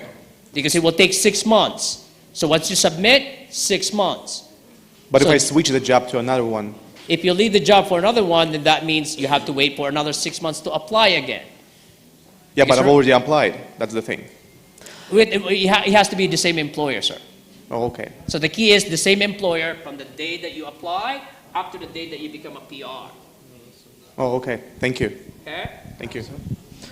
There are, just to add, there are certain circumstances, sir, that you could change employer, but in certain circumstances, it is a case-per-case basis. Go ahead, ma'am. Oh, never mind. We have one question online, and they're asking that they have CLB scores from Wellark for English classes. Does that count for their application? No. They passed from where? Villark, CLB, and it's not counted. You need to pass IELTS or CELPIP. IELTS or CELPIP is the only one I think that I know of. Anyways, okay. Last, go ahead, ma'am. Hi. Can I ask about which documents I need from my company, from my work? I apologize, sir. Which documents I need from my work for apply? For example, I see information I need to approve my pay stuff, like how much money I have, Yeah. and something like that. But if I don't have job offer or any documents from my company, Yes. how I can prove it? Right. Well, very simple, sir, because when you are given a position, they will give you a document stating, I'm going to give you a job, here is the starting date, here's the amount. They usually give you something in writing. That should be enough. Okay? And remind you that the provincial government, they're going to call your employer anyways. Okay? Go ahead. I have questions. Can I apply for permission nomination with program Manitoba Skills Workers Overseas through connection with my friends in Manitoba, here being in Canada? And is there some assessment points under this program, under draw for Ukrainian? Manitoba skilled workers overseas, it's definitely not a good idea for you because you have to have a higher points there, for sure. Okay? And you're already inside Canada, so why are you working for overseas? Why are you applying for overseas? I'm sorry? You do not have an employer here? Then there's no way you will be able to get in under the skilled worker overseas. Zero chances. You can have all the points in the world, ma'am. You can have the 60 points on eligibility. That will get you. That's right. But then you have to go through the MPNP point system out of 1,000. And you would score very low. Two different points. The one that you're talking about is eligibility, okay, which you will not be considered eligible because the fact is you are inside Manitoba. You are a skilled worker inside Manitoba, not overseas. And the overseas, the last time that I got somebody from overseas in 2014. Okay? Yeah, they're going to count again out of the MPNP 1,000 points. You know that, right? So out of 1,000 points, you would score approximately 400, 500. Which most of these people right here have about 600 to 700. They will beat you. Therefore, it is not recommended for you to apply under the skilled worker overseas, besides the point that you're already inside Canada. Overseas means you're outside. Good. Last question. Go ahead, sir. Can me and my family travel to another countries while we get in permanent residence? Definitely, sir, as long as you're still employed, yes? Yes. Got it. So you're, as long as you're employed for 6 months, you submitted your application, then yes, you can travel outside Canada. You can go to Disneyland if you want. Right? So, yes, definitely. But if you're, hold on, but if your employer decided to let you go, then the MPNP is going to call your employer. Is going to say, is this person still working? No? Okay, I'm not going to nominate you. Good. Ma'am? Hello, thank you. So I have a question about military records. I'm sorry, about? About military records. For example, I am main applicant. Do I need to upload my husband's military ID, військовий квиток, if he has never been served in army? Because there are a lot of gossips in different groups. Ви подалися через Ми не подаємося ще. Окей. Я збираюся подаватися, я буду основний аплікант. Через яку програму? Через цю звичайну програму, через, Skilled Worker in Manitoba? Так, так. Okay. Okay. She's gonna apply for a skilled worker in Manitoba. Right. And the question... Ми всі разом тут, вся сім'я. So, the question is that does they need to attach his military status card to their application? Because there are a lot of gossips now among Ukrainians. Like, Right. Have you, are you part of a military? Are you a member of the military in Ukraine? Your husband his is? husband is not. Every man in Ukraine has military ID. Right. But not all of them was in the army. You may include it, ma'am, but it's not going to affect your application regardless of such. So you can include any documents that you would like. The Canadian government, the Manitoba, is only going to say, did you work for 6 months? But if I wouldn't add it to my application? You don't have to, or you could. It's not really going to help Okay, yes, because it goes by point system. Unless, of course, if you work in if you have been employed in military, or if you've done military services, then yes, you have to be genuine with your application. No. Because there's a question: have you ever been in the military? If you put no, then that's going to be a problem. But може ви поясните, що в нас в Україні у всіх є військовий квиток, але не всі служили в армії. Не всі проходили військову кафедру. So all the men in Ukraine, they all have military ID cards. Yes. But not all of them served. Right. Yes. So, yeah, again... The answer for this question, if my have served or no? But the short answer is like you don't need it. The answer, there's two answers for you.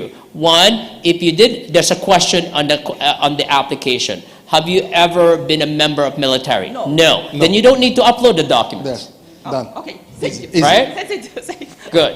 Okay. Hi. My question is regarding employment. My husband works as industrial mechanic at the moment. Yes, ma'am. And he worked like a little more than 6 months. Yes, ma'am. But he's going to have a job offer for another employment. Another employer? Yes. Then he has to work another 6 months for that employer.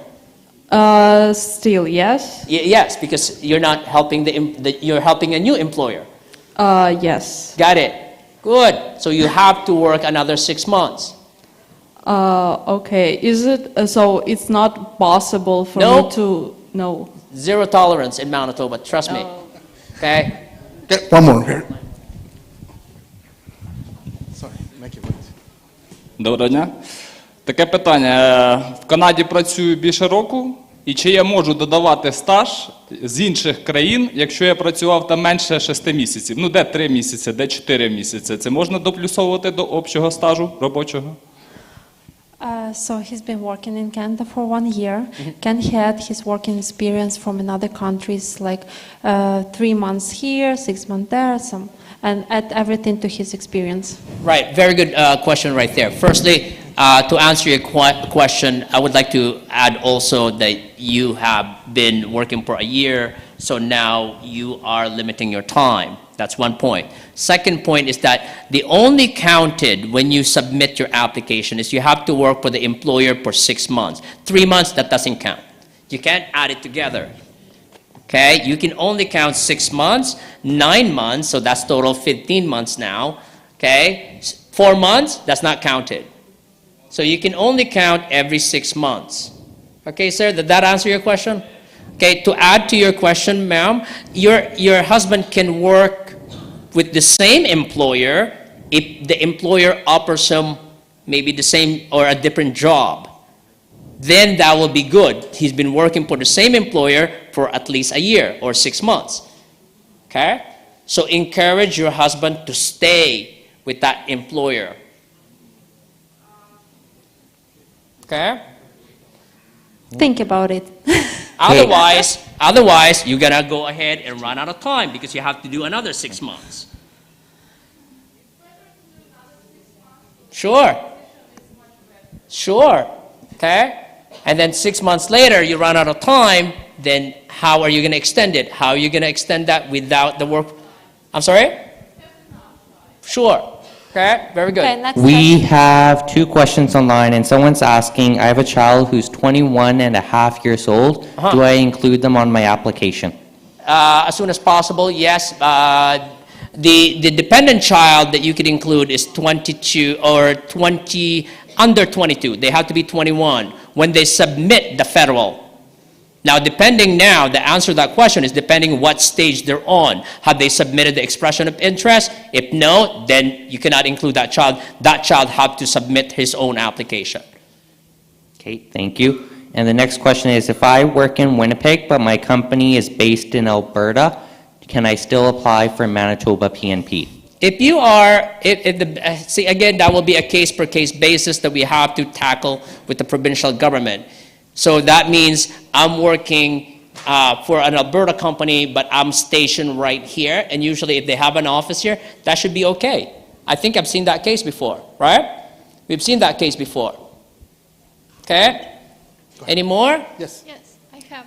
Go ahead, ma'am. Я живу з хлопцем уже рік і хочу підтвердити наш Common Law.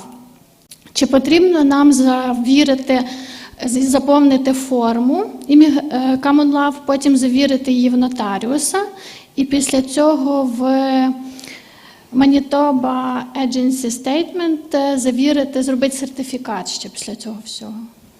So she's been living with her partner for a year, and they want to certify their relationships, like kind of that they're common law.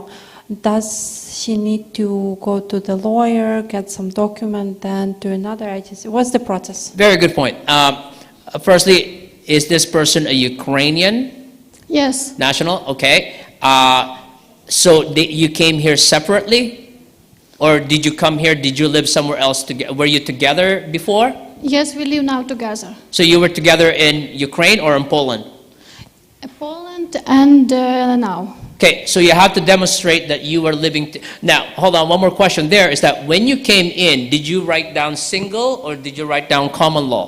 Common law. Got it. So that will be enough to provide proof of that. Okay, that you've been a common law ever since, and they know that already. See, you have provided documentation of that before. So therefore, that should be okay, but just to make sure, additional documents will be the same address. Your phone bill, your internet bills are all the same address. Your employer, your banking, the same address. Your name, his name. Okay? And that should be okay. Okay? Hi, I have actual visa, visitor visa, who is finished near 2028. Okay. But work permit I have who is finished near March of 25.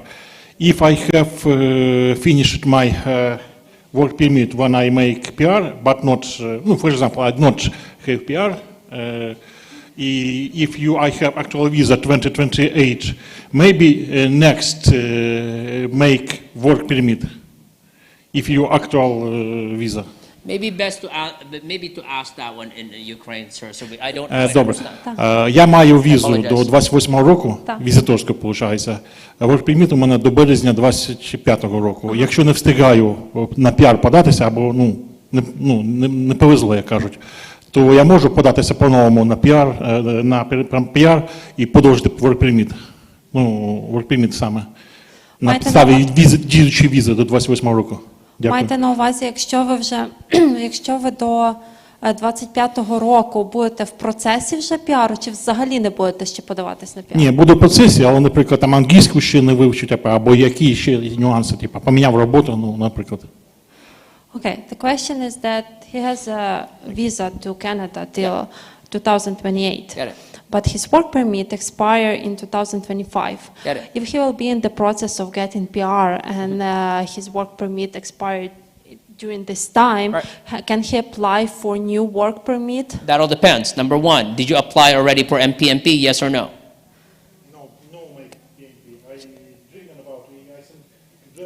The only way for you to extend work permit, sir, as I already said earlier today, is that if you get a work permit support letter from the province. That's one. Number two, your employer needs to get LMIA, Labor Market Impact Assessment. The employer will cost you, if you're the employer, it will cost you $10,000 approximately. Now, is your employer willing to do that for you? That will be the question that I would ask the employer.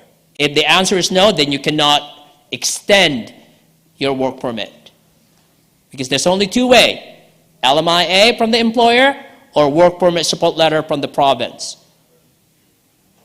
Okay? Зрозуміли? Чи повторити? Ні? Окей. Є два шляхи. Перше, якщо ви вже отримали до 25-го року номінацію і ви вже в процесі на піар на федеральному рівні, ви можете, базуючись на вашій номінації, податися на продовження ворк-перміту. Якщо ви не в процесі взагалі, і ваш ворк-перміт виходить з дії, ви можете попросити вашого роботодавця певний лист, який йому буде коштувати $10 000, про те, що він хоче, щоб він буде вам надавати підтримку з роботою. Скажімо так. Це вже інша процедура. Тоді роботодавець має платити $10 000 за цю аплікацію, і тоді ви зможете подаватися так на піар. Це якщо ви взагалі не почали процес до моменту виходу вашого... Якщо ви отримали номінацію і подались на федеральний рівень, можна продовжити work-permit, базуючись на номінації. Якщо ні, то тоді або ви покидаєте країну, або ви подаєтеся через вашого роботодавця, який має надати цей лист. Так, ви турист. Last question. I would suggest for you to come and visit us, sir, and we would like more than happy to clarify that with you a little bit more detailed. Go ahead, ma'am. Здравствуйте. У меня такая ситуация. Я муж, ребенок. Я буду подаваться через 2 месяца. Начинать процесс подачи на номинацию. Есть вероятность, что после этого мой муж, ему нужно будет покинуть Канаду на некоторое время. У меня вопрос. Это как-то повлияет на процесс миграции? И, возможно, ему вообще нельзя покидать Канаду, пока все не закончится, пока не получим пиар. Ви будете головним аплікантом? Так, я. So, the lady will be a main applicant in their provincial nominee process. Herself, her husband, and the kid. But her husband, during this process, he needs to leave Canada. Will it have some impact on the application or not? If he will not stay in Canada but somewhere abroad? Not really, not at all. You don't even have to be, well, you have to be here because you're the principal applicant, you have to be working, you see. So to answer that question directly, no, it's not really going to affect your application, okay? But it is best to also, you are still together in a relationship, yes? Got it. Ви ще разом в відносинах, так? Да, он мой муж официальный. They're officially married. So in that case, then it should not be an impact. However, you could explain that as well on your application. Та це не має бути ніяких проблем, ніяких ефектів, але ви можете описати це в вашій аплікації. Дякую. Good. And Thank you, guys. there's another lady, one last question. Go ahead. This lady,